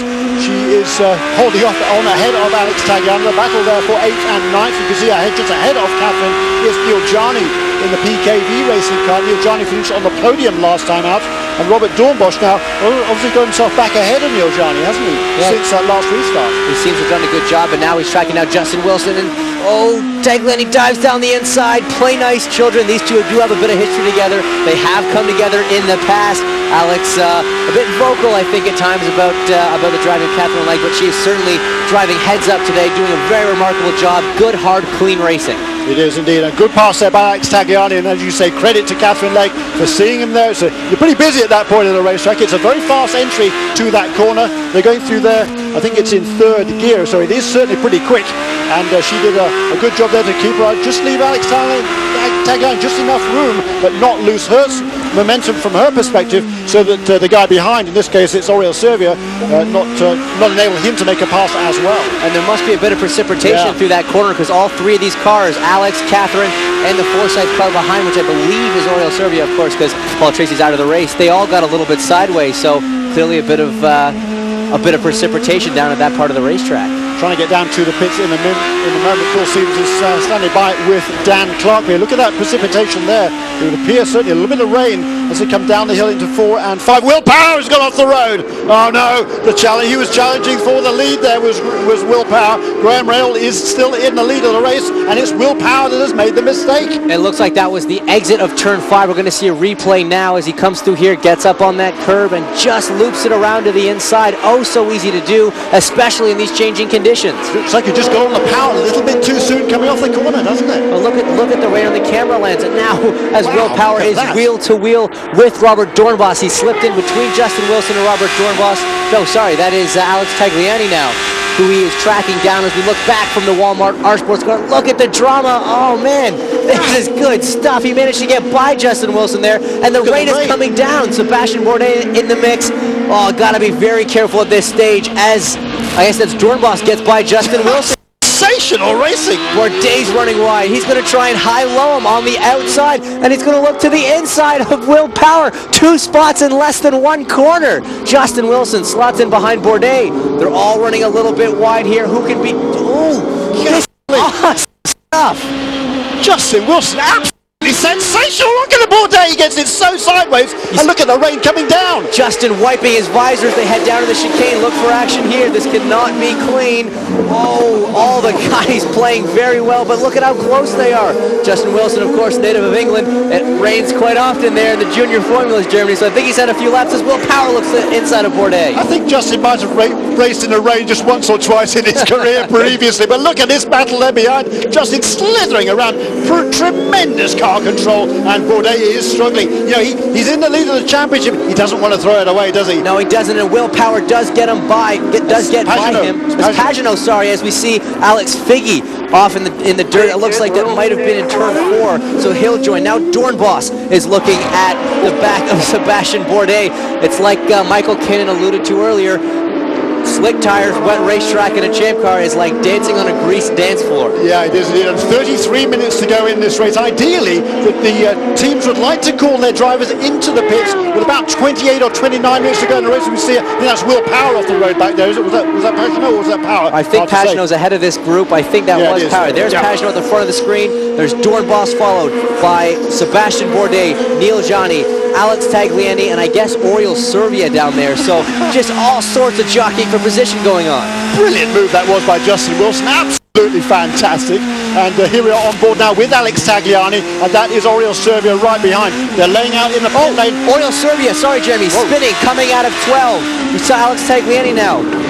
Oh, Rahal is into the pits meanwhile. And it looks like his team, they were... There is Graham Rahal. On wet tires. Wet tires are going on this car, so all the teams will be watching to see if Graham can go faster than these guys are going on slicks. A lot of teams will come in. He's stalled the car. They've got the jack in there trying to get it refired. Oh, what a disaster for Graham Rahal. Had they called the strategy right by changing onto wet tires? I think you have to say they did. There is Sebastian Bourdais in front of him. They are putting the rain tires on for full team Newman Haas Lanigan cars, but Graham Rahal with the problem. They're trying to rock the car back and forth to engage the starter. There's some sort of problem, and he is still in the pits.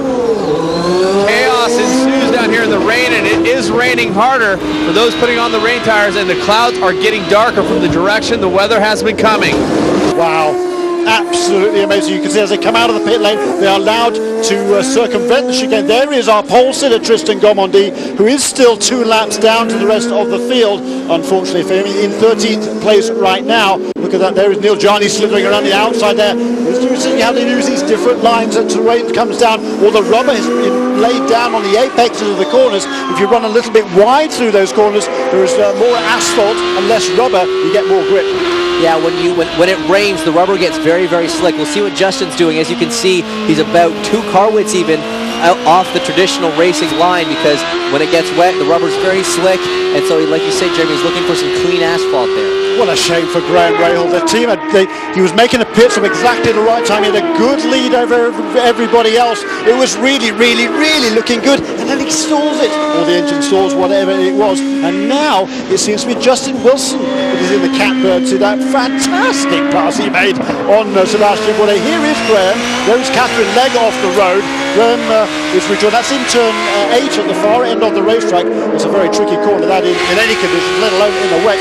So here is, we're on board with Graham Rahal as he comes down the hill to turn 10. Let's just listen and watch here. Down 4 gears. Normally it's just down 1. That's how tricky, that's how slippery it is.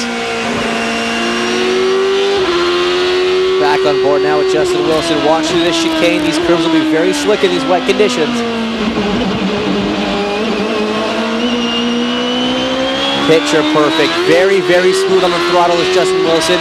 He is doing a fantastic job leading this race in the rain here at Mont-Tremblant's Champ Car race.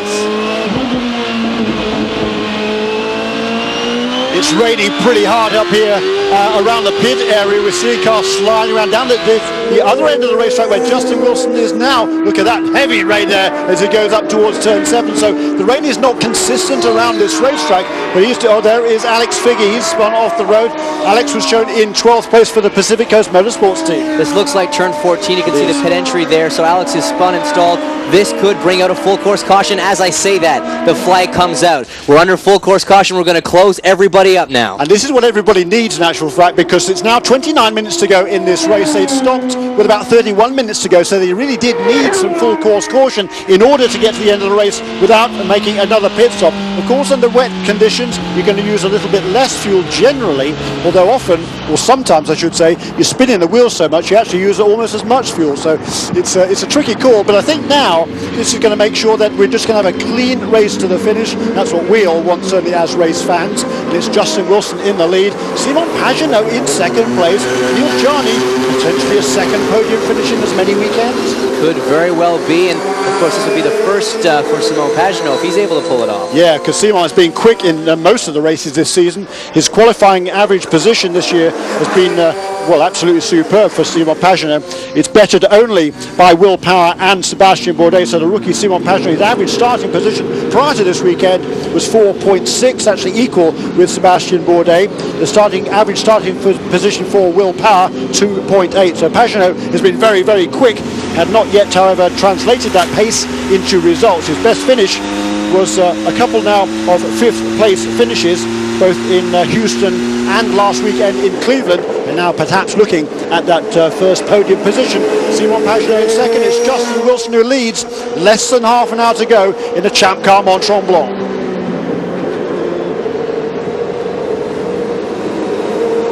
Boy, is this exciting or what? We're under caution one more time. We don't want to see the caution period, certainly, but it's Justin Wilson out in front. And these conditions are so treacherous. This has just been a fantastic race. I can't even remember how everything's unfolded to have everybody in the positions that they are in, but those positions are Justin Wilson leading with Simon Pagenaud second, Neil Jarni, another rookie, third, another rookie in second in the points, Robert Dornbos in fourth, and your points leader Sebastian Bourdais coming back from his mistake up into fifth. So these are, as you say, Jeremy, very treacherous conditions, but they're also very changing conditions. So we're going to have to see who can handle the changing track in the closing stages of this Champ Car race.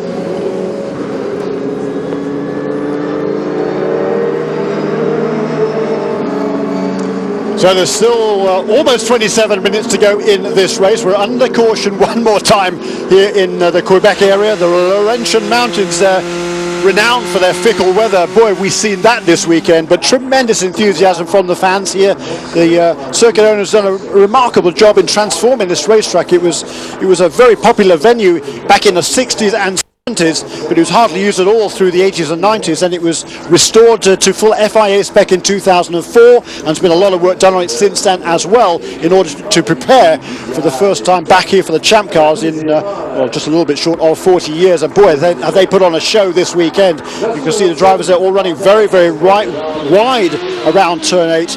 It's not fully wet in that part of the racetrack. It was up at the other end of the racetrack around the final couple of corners, turns 13, 14 and 15. As you can see there, it's certainly wet up at this part of the course as well, isn't it? It's very, very tricky indeed to judge how the conditions are changing around the lap. It is, and it's like I said before, as a driver, your vision sometimes gets blocked and blurred by the raindrops on your helmet, and you might not know how heavy it is raining in certain parts of the track, but certainly, as we can see the sun shining on this particular part of the racetrack, the dry line will come back into effect, and these rain tires are going to take a beating. So we're here in Tremblant, the first of 3 races in Champ Car's Canadian Triple Crown, and right now we have 4 cars out of the race, but Justin Wilson locking up the brakes into 14, running a bit wide, but we're not actually green yet, so Pagenaud can't pass. The flag is waving now. We're back to racing here in Tremblant. Boy, that was a narrow escape there. Justin Wilson leads across the line. Look at Alex Tagliani and Robert Dornbos there trying to make a move on Niljani. Can he go around the outside? No chance, surely. No, it's Pagenaud slots into second, Niljani in third, then Robert Dornbusch, then Sebastian Bourdais. We saw Bourdais dominating the early stages of the race until he made a mistake under similar conditions a little while ago. And look at these different lines through there. Robert Dornbusch is trying to take advantage. Just can't do it. Wow. Sebastian Bourdais around the outside of turn 5 might get a good run on these two, but these two are having a battle of their own, and Sebastian did get a run, but inadvertently Robert Dornbusch was in a way blocking because he was trying to make a pass on Niljani, but Robert Dornbusch is no stranger to blocking, as we know, as Will Power now hounding down the back of the McDonald's car. Look at that, Justin Wilson trying to make his escape at the front. He was masterful in those conditions before we had this latest full course caution. Can he keep it on the road now? No, he can't. He cannot. All by himself. Yep. Justin Wilson seems to have outbroke himself, and now Will Power goes by, so that knocks him down to almost like 6th position, and now he doesn't have the benefit of having clean air, but that puts Simon Pagenaud in the lead of this race. Last year's Atlantic champion Simon Pagenaud, he's been quick in all the races this year, just a couple of 5th place finishes to show for it so far, and now he's in the lead of the race. This is the first time that Simon Pagenaud has led a champ car race. Last year he won the championship, only won a couple of races. It was Graham Rahal had the better record in terms of finishing positions and overall stats, but it was Pagenaud that came away with that $2 million prize, worked himself up to get a place, stayed with Team Australia and the Walker Racing organisation, moved up into the champ cars, and Pagenaud is now looking very, very good. He's no stranger to these conditions either. Well, I can tell you from experience, he is incredibly quick in these raining conditions, and he actually had the fastest lap that time by of all of the leaders. So Simon Pagenaud, from stalling on the grid, is now leading this race with but 23 minutes left to go. Fantastic stuff. Look at the battle there between Niljani and Robert Dornbusch. So it's all European drivers at the front, isn't it? The Frenchman Pagenaud, the Swiss driver Niljani, the Dutchman Robert Dornbusch, then the Frenchman Sebastian Bourdais, then the Aussie Will Power, and then Justin Wilson from England, Alex Tagliani, the best of the homegrown drivers, in 7th place. Well, 7th place at the moment. And it's also two Red Bull drivers battling for 2nd and 3rd, because even though Dornbusch's car is not a Red Bull livery, he is a Red Bull personally sponsored driver, as of course is Niljani in the Red Bull car. So a little bit of inter-sponsor rivalry, if you will, perhaps going on there. Very much so, and there is Simon Pagenaud.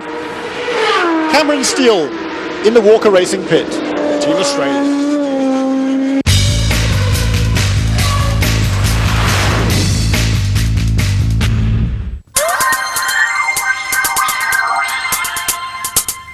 In the next edition of RPM Rally, we head to Nuts Corner for an entire program dedicated to a form of motor racing responsible for some of the most exciting action anywhere in Europe, karting. Packed fields of aspiring racers get their chance to show their stuff in RPM Rally, Saturday, July 7th from 13:30, right here on Motors TV.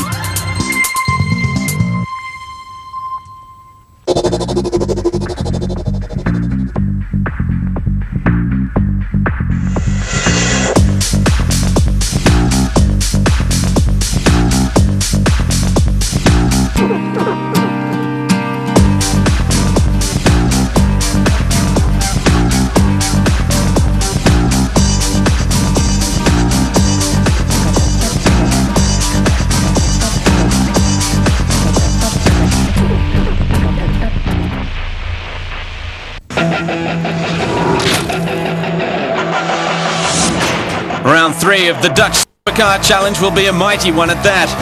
Join Motors TV as we head to Spa-Francorchamps in Belgium for another hour of door-banging side-by-side action. Catch a full race report from Spa Saturday, July 7th from 3 p.m.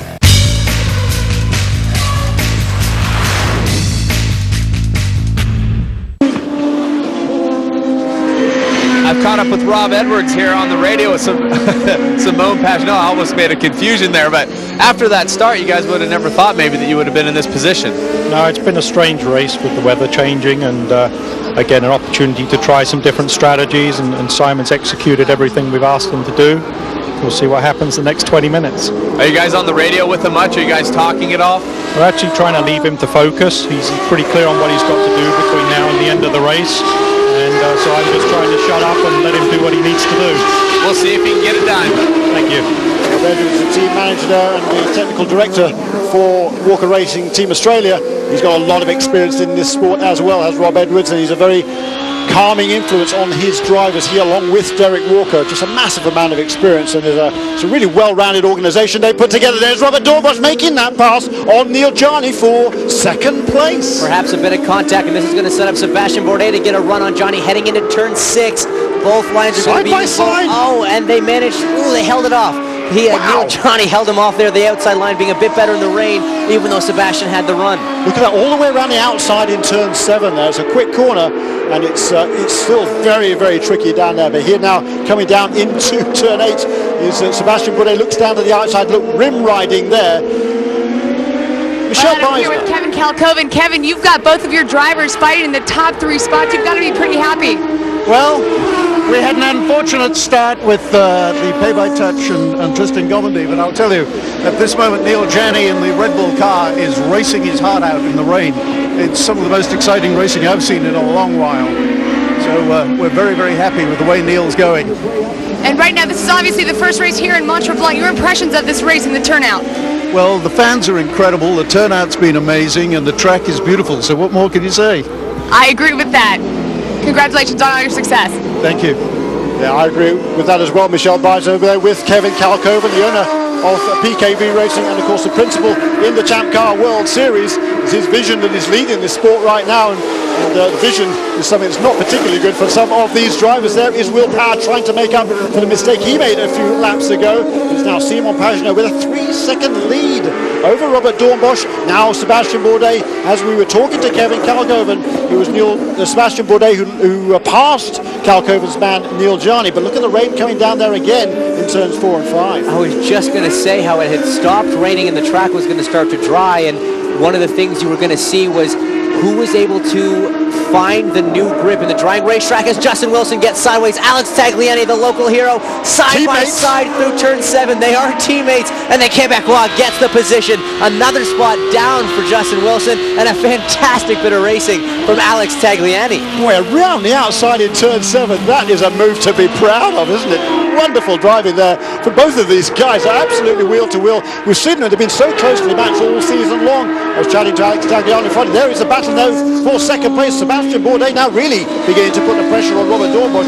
You can see how hard it's raining down there as well. And this is the championship battle as well. Yes. These two guys, Robert Dornbusch in second, Sebastian Bourdais leading. I think 11 points is the difference between them. Sorry, 3 points. It was 11 going into Cleveland, and after Robert's second place, he managed to close the gap up. So it's fantastic racing here. Sebastian's looking racy, and he does not want to lose any more points to Robert Dornbusch. No, and Robert, he's trying to keep that amazing sequence of podium positions alive this afternoon. Just remarkable. 4 podium finishes in 5 starts, equaling the feat that Nigel Mansell managed 14 years ago in 1993 on his way to the championship as a rookie, of course, in the Champ Car World Series. Can Robert Dornbusch equal that?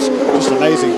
We talk of those 4 podiums out of the first 5 races for Nigel Mansell. The 5th race, he actually didn't start because he had a huge crash on the oval in Phoenix, which punched a hole in the wall. But right now, it's Simon Pagenaud who leads.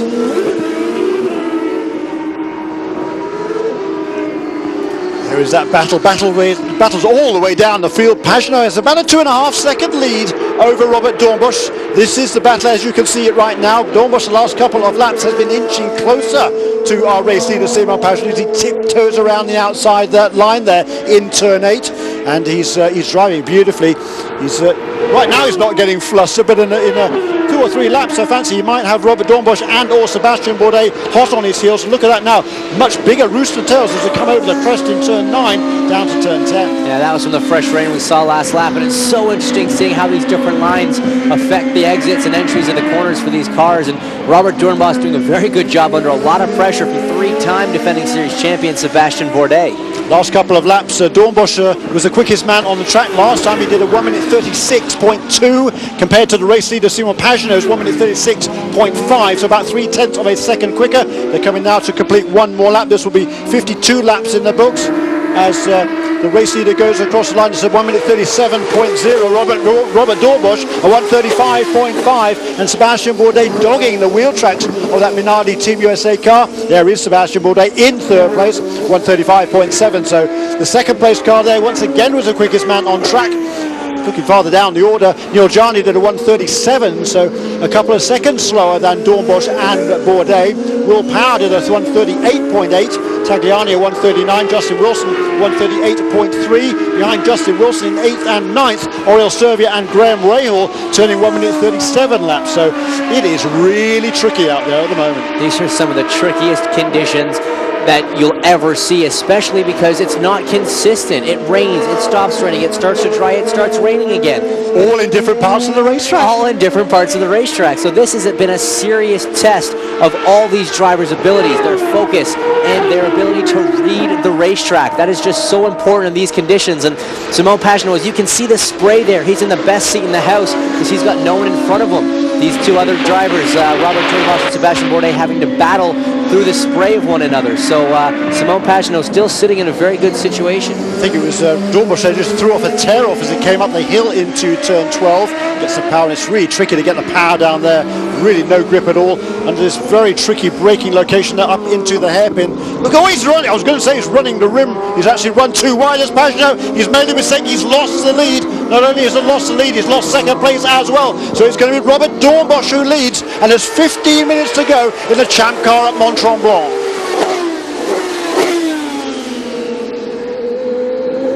More drama then. A mistake for our race leader Simon Pagenaud. We had two rookies out at the front. Pagenaud has made a mistake. There is the Frenchman. He rejoins in third place, but it's another rookie, Robert Dornbusch, who takes over the lead for the second time this afternoon, but with Sebastian Bourdais dogging his wheel tracks. Pagenaud was looking very, very good there, but he was definitely coming under increasing pressure, was he not, James Hinchcliffe, from the second and third place cars? He certainly was. Robert Dornbusch has been the quickest man on the track for the last few laps. We go to a replay now. He's heading up to turn 14, just a little bit late on the brakes. It doesn't look like he he does. He locks up his inside front there, just loses a little bit of grip on an already a very slick racing surface. Does a good job to not lose too much time, stays out of the gravel trap, but obviously disaster for him. He's fallen back to third, but there is still a little over 15 minutes to go in this race, and you know, everyone else has managed to pitch it off at some point. So you just cannot count anybody out yet. You certainly cannot. Here now is a battle between Neil Jarni, and that is Will Power making the move. That is the battle for 4th and 5th, and is Will Power. He was out front a little while ago. He made a mistake and ran off the road. Now he is trying to work his way back, and clearly he looks a little bit more comfortable in these conditions than does Neil Jarni. Yeah, I'm not sure if that's a car setup thing or just a driver preference. You know, obviously the teams will have known that there was a chance that it was going to rain at some point during this race. So there's a very different setup that you'll put on a race car for dry conditions and for wet conditions. And if a team had been predicting, they would have been all over the weather radars as Justin Wilson just struggles to keep it on the track. They will have been monitoring the weather very closely, and if they thought it was going to rain at some point during this race, they may have compromised a bit on their setup to make a car that was a little bit better in the rain, but maybe not as quick in the dry. So either way, these teams have, that decision was made long ago, and it's starting to show who's comfortable in these conditions and who is not. We're watching Justin Wilson, of course, who was leading earlier and went off all by himself. Simon Pagenaud has just done the same thing. It's now Robert Dornbusch leading. Yeah, just about everybody who's led the race at some stage this afternoon has made a mistake and fallen back. The latest man out in the lead is Robert Dornbusch, and he has just set a remarkable record this year since moving into the Champ Car World Series with Minardi Team USA on Bordeaux with Justin Wilson. This is so tricky. There's Alex Figge, I think, making room there in that turn 9 kick. But look how much Robert Dornbusch has pulled away from Sebastian Bourdais. Bourdais must have made a mistake, mustn't he? Last time around, Bourdais was about 2.5 seconds behind Dornbusch, and Dornbusch was 1.3 seconds faster last time around, but that gap looks a lot bigger than 2 seconds right now, doesn't it? It certainly does, Jeremy. So either he made a mistake or this man, Robert Dornbusch, is on an absolute tear. He's doing a fantastic job for the Minardi Team USA. If he can say that right now, he will take over the lead of the overall lead of the championship. This is the 400th race for Newman Haas Racing. They want to come away with a bill. Bill Stevens is on the pit lane. Down with Robert Dornbusch Sr. watching his son doing his best work. Are you holding your breath? Yes, I'm really. The adrenaline is up here. When it started raining, did you think maybe your son had a better chance or not as good a chance to win? No, both ways, because he was leading when it was dry, but then with the rain, yeah. You must be pretty proud of him. He is, yes, but he's good in the rain too, so let's keep the fingers crossed. You bet.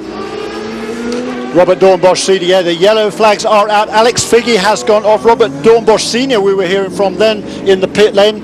And Robert Dornbosch Senior, he's been a race fan for a long, long time, actually much longer than his son has been. It was Robert Senior who was invited as a guest of the Williams Grand Prix team to go to the Belgian Grand Prix. I think it was in 1999. He took Robert Jr. along, and Robert, who at that stage was an international class tennis player, Robert Jr. had such a great time. He said, "Dad, I want to be a racing driver."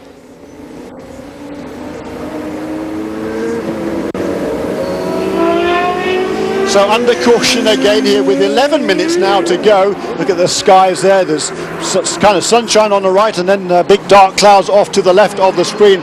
Wonderful views we get here in the Laurentian Mountains, the Circuit Mont-Tremblant. It's a fantastic motor race track, and the fans are loving it. And boy, this is an exciting event, I can tell you what. I've lost count of the number of leaders we've had this afternoon.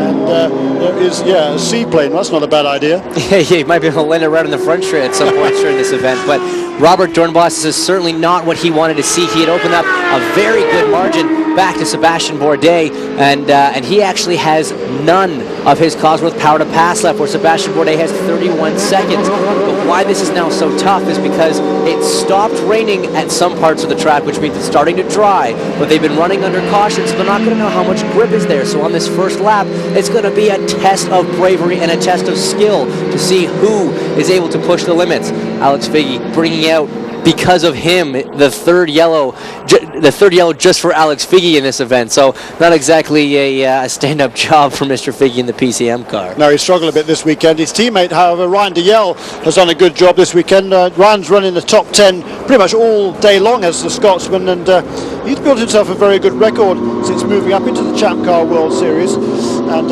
Ryan Dalziel, he's made 6 starts. He's had 4 top 10 finishes out of his 6 starts, and that's as good a percentage as just about anybody. He's looking good again this afternoon. He's filling his blue and white car there of Graham Rahal. Behind Graham Rahal was Oriol Servia, and then the primarily silver car of Ryan Dalziel running in 10th place now, ahead of Catherine Legg, the final runner on the lead lap. And Catherine is someone who's often shined in these conditions, but she's just not been happy with that car the last few races. She just has no confidence in the car, and confidence is what you need, particularly in conditions like this. Yeah, it absolutely is. And you know, Catherine, I think it's not just Catherine. The Dale Coyne team's been struggling a little bit, and you know, Bruno's been struggling to get up to pace after starting off the season very well. But they need to do a little bit of work, need to develop, and hopefully we can see both those guys come back a little bit. Yes, indeed. So we're less than 9 minutes to go in the Champ Car Mont-Tremblant.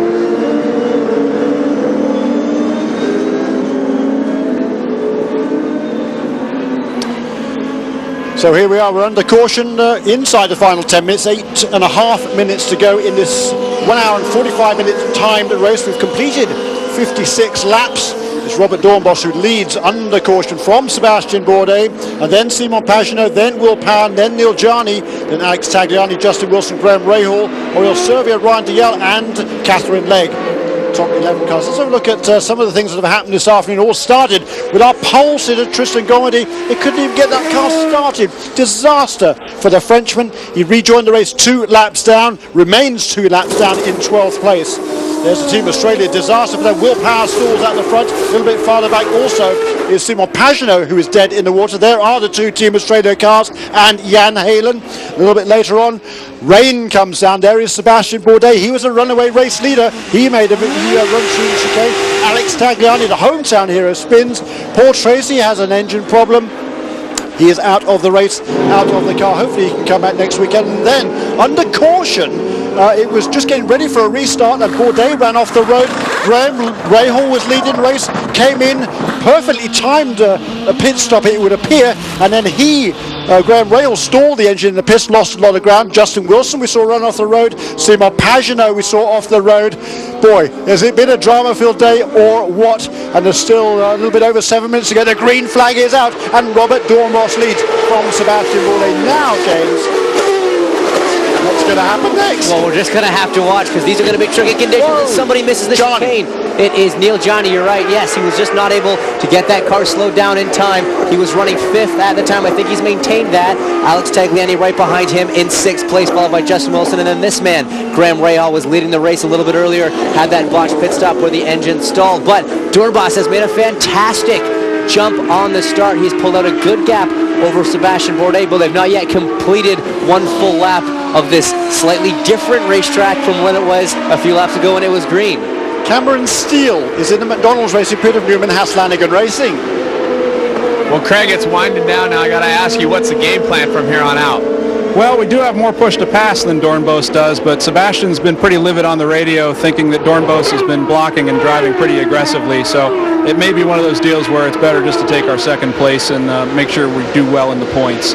I know we're racing Doornbos, but it's better to finish rather than end up dead last. Definitely a point well taken. We know he's had a couple DNFs already this season, and I got to tell you, the sun is coming out, and it is all blue sky. I don't think it'll matter as we come towards the end of the race, but it is very sunny here on pit road. Yeah, it is. The sun is out, but look, it's still very wet there as they come through turn 30 uphill to the top of the track here in turn 14, then plunge down again. That very, very tricky corner. We've seen a bunch of guys off there, including that man, Sebastian Bourdais, and another erstwhile leader, Simon Pagenaud. This is the 400th race for Newman Haas Lanigan Racing. 100 of those races have resulted in victories. A remarkable record that team has amassed over the years. Carl Haas and Paul Newman, but right now having to settle for 2nd place. We're inside 5 minutes to go, probably 4 laps I would say to go. They will probably cover in the remaining 5 minutes and 8 seconds of this race. There is the gap between 1st and 2nd. Then in 3rd and 4th, the 2 Team Australia cars of Simon Pagenaud and Will Power. Turn 7 one more time. It's so treacherous through there, but you can see there's certainly less rooster tails of spray coming off these cars, at least coming up to that corner. That was just a few minutes ago, but look at the view from Alex Tagliani. And not much. This is the view that you see as he's following Neil Johnny. The spray on these cars with the downforce and the underbody creates such a suction to the road that it brings the water up and throws it up into the air. And I have a feeling that Will Power's gotten by Simon Pagenaud, because that's Simon Pagenaud there, I'm fairly certain. So Will Power has managed to get around his Team Australia teammate and up into the 3rd position. He hasn't. He certainly pulled away a little bit as well. So whether that was a mistake by Simon Pagenaud or a bold pass by Will Power, we don't know, because we have not yet seen it. Look, almost dry there at the top of the hill. And there is the average finishing positions for each of the top drivers in the championship this year coming into this race. Robert Doornbos, a better average finishing position than everybody else. And Paul Tracy, you think, how is Tracy up there? Well, he's only started 3 races coming into this weekend. He was 3rd in the season opener. He won the race in Cleveland. That's why he has a better average finishing position than our championship leader, Sebastian Bourdais. Bourdais has had DNFs and 3 wins, and the average finishing position there, we'll see a whole place lower than Robert Doornbos. And right now, it's Robert Doornbos who leads again. And you can see there from that last camera shot, there was part of the racetrack that was starting to be different colors, starting to dry. It's Alex Tagliani trying to make a move on Neil Johnny. So this racetrack is drying. The sun is out, despite the fact there's still this kind of spray coming up into the driver's view as they head through 6.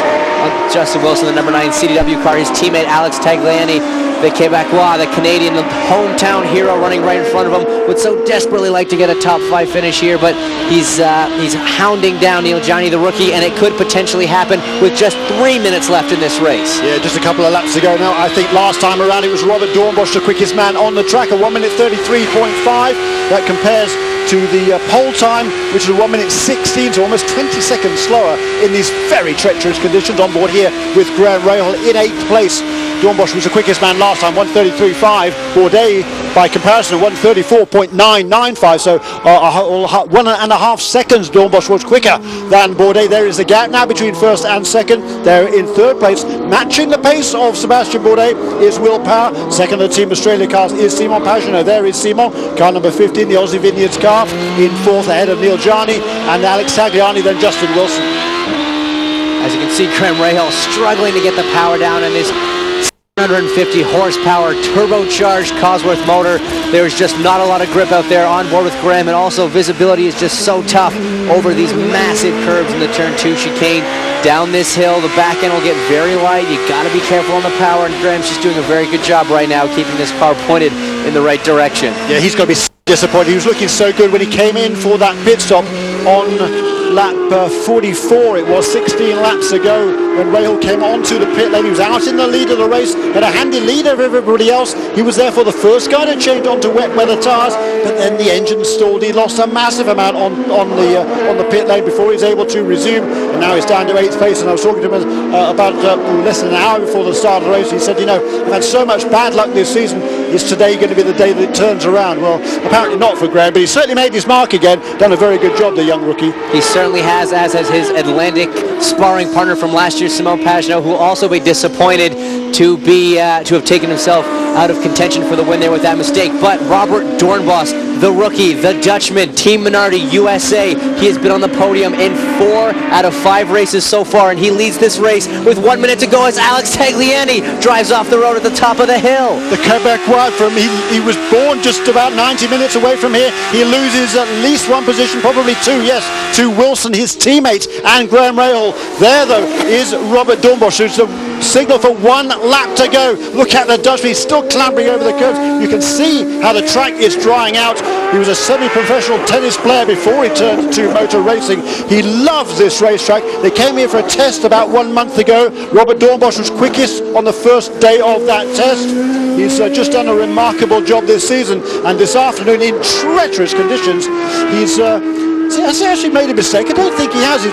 He's driving absolutely beautifully. And look at the lead he's pulled out over Sebastian Bourdais. He is still pushing, but I guarantee you this feels like the longest lap of his life. This, Jeremy, has been the race that nobody wanted to win. Your pole sitter doesn't even make it off the grid. The guy who then is starting first stalls. Justin Wilson goes off. Sebastian Bourdais, Simon Pagenaud. But this man, Robert Doornbos, says, you know what? If no one else wants it, I will take it. Yes, indeed. And Sebastian Bourdais has set the fastest lap of the race. That is worth a bonus championship point. You get 31 points for a win. You get 27 for second. So a 4-point gap between first and second. But you do get that bonus point for the fastest lap of the race. By my unofficial reckoning, these two will end this day equal championship point leaders. And look at Robert Doornbos. He's got just now 2 corners to go. He comes up into this very, very tricky turn 14. He slithers around. He gets the power down. The Dutchman, absolutely superb. Look at that. It is time for champagne. Robert Doornbos, in his 6th Champ Car start, comes away with his first victory. A remarkable day. It's the birthday of the team co-owner Keith Wiggins. Paul Stoddard is here. Minardi Team USA celebrating a sensational victory. This is just fantastic stuff. Robert Doornbos, the rookie, the winner, as he pumps his fist in the air. He has got to be just so excited. Happy birthday, Wiggy. What better present for your team owner than your debut victory? This is just fantastic. The team's first victory since last year. Nelson Philippe won in Surfers Paradise, Australia, and they just must be over the moon to open up their winning count at this point in the season. He's a very likable young man, is Robert Doornbos. 25 years of age, lives most of the time in Monte Carlo, at least when he's in Europe, that is it. But he is a Dutchman, and he doesn't have nearly as much experience as many of these other guys. As I said before, he only started, he even thought about racing in 1998. Let's go down to Bill Stevens in the Minardi pit. There's jubilation down here in the Team Minardi pit. Paul Stoddard, the team owner. Tell us about your thoughts right now. Well, I tell you what, this is all the reasons I came to Champ Car for, because this is absolutely fantastic. And what a drive by Robert. You know, we had a little mess in the pit stop. He dropped from first to third. We then had the rain come down. What a race and what a drive. What about the performance of the crew overall, being able to strategize in the rain and the dry, tires, fuel strategy? It's all about driver, engineer and pit crew. And for 5 podiums out of 6 races, it ain't too bad. Nice job. Yeah, the Australian-born Paul Stoddard there. He made his fortune in the aviation industry, and he then raced for many, many years in Formula 1. He took over the Minardi team, but they were perennial backmarkers in Formula 1. They still had a pretty impressive budget, but they were never off the back of the grid. He comes here to Champ Car because he knows he has a chance to win races. That's exactly what he has done.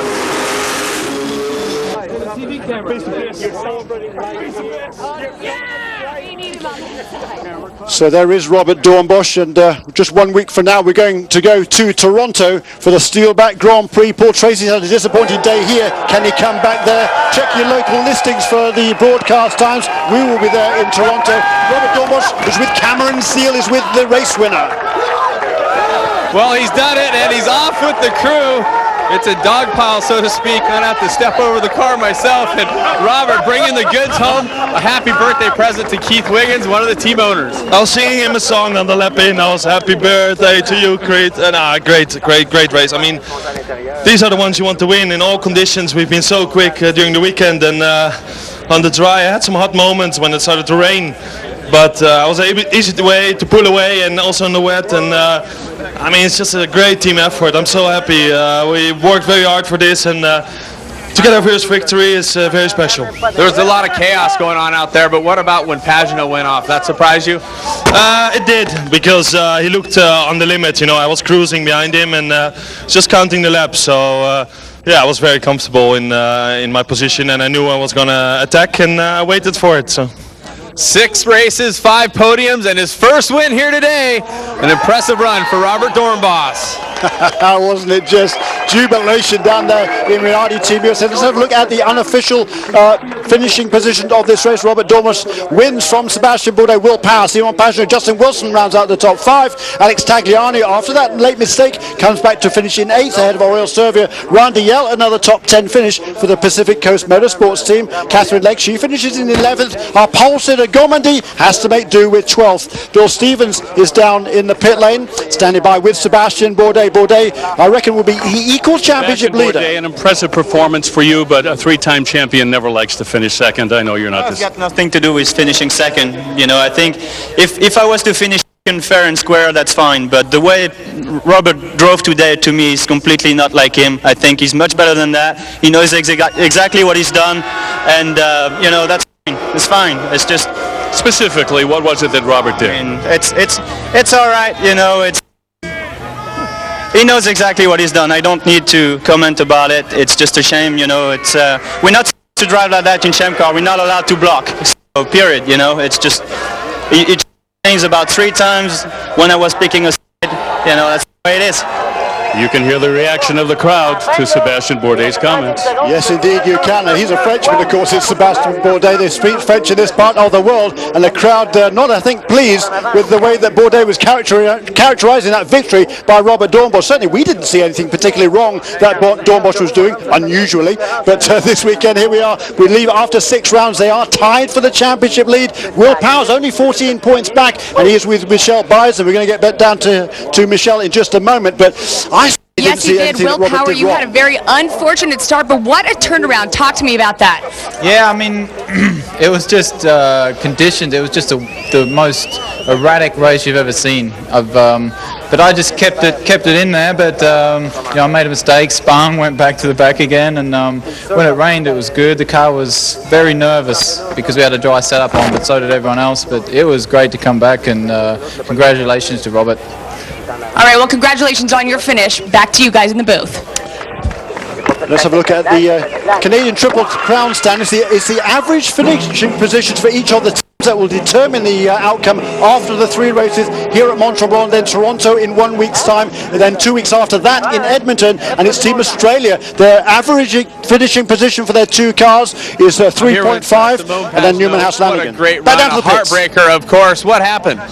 You know, first of all, we started at the start. So, we had to do a different strategy, which was really good. I have to really Team Australia. The guys have been doing such a good job. You know, both Will and I spotted the starts, and after that, you know, we had the rain and the car felt really good.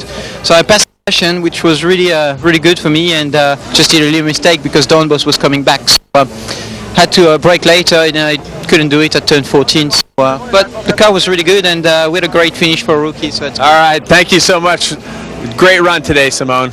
Yeah, that was Cameron Steele with our 4th place finish, Simon Pagenaud, and I don't know, I'm disappointed by that reaction that Bourdais had. You, James? Yeah, absolutely. We certainly didn't see anything in the rain. You have to kind of pick different lines, so I'd probably think it wasn't blocking. Certainly not as good a loser as he is a winner, Sebastian Bourdais.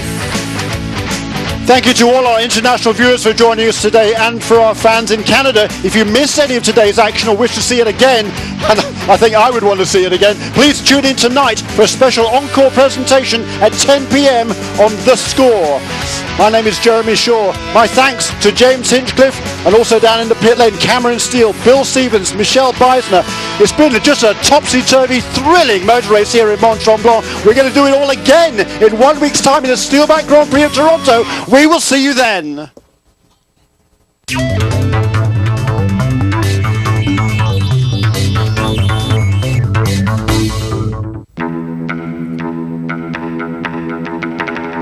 On Saturday, July 7th from 4 p.m, the British F3s run round 5 of the 2007 Championship at Monza in Italy.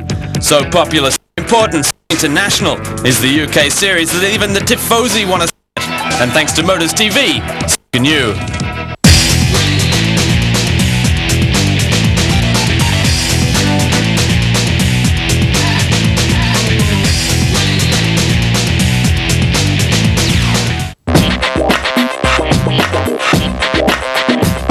Be sure to tune in Saturday, July 7th from 5 p.m. as we head to Malaysia for the next round of the Japan-based Super GT Championship. The Sepang circuit is an ideal setting for the high speeds and close quarter action that has made Super GT one of the leading sports car divisions in the world. Nowhere else do you get so much motor racing than right here on the high-speed television network, Motors TV.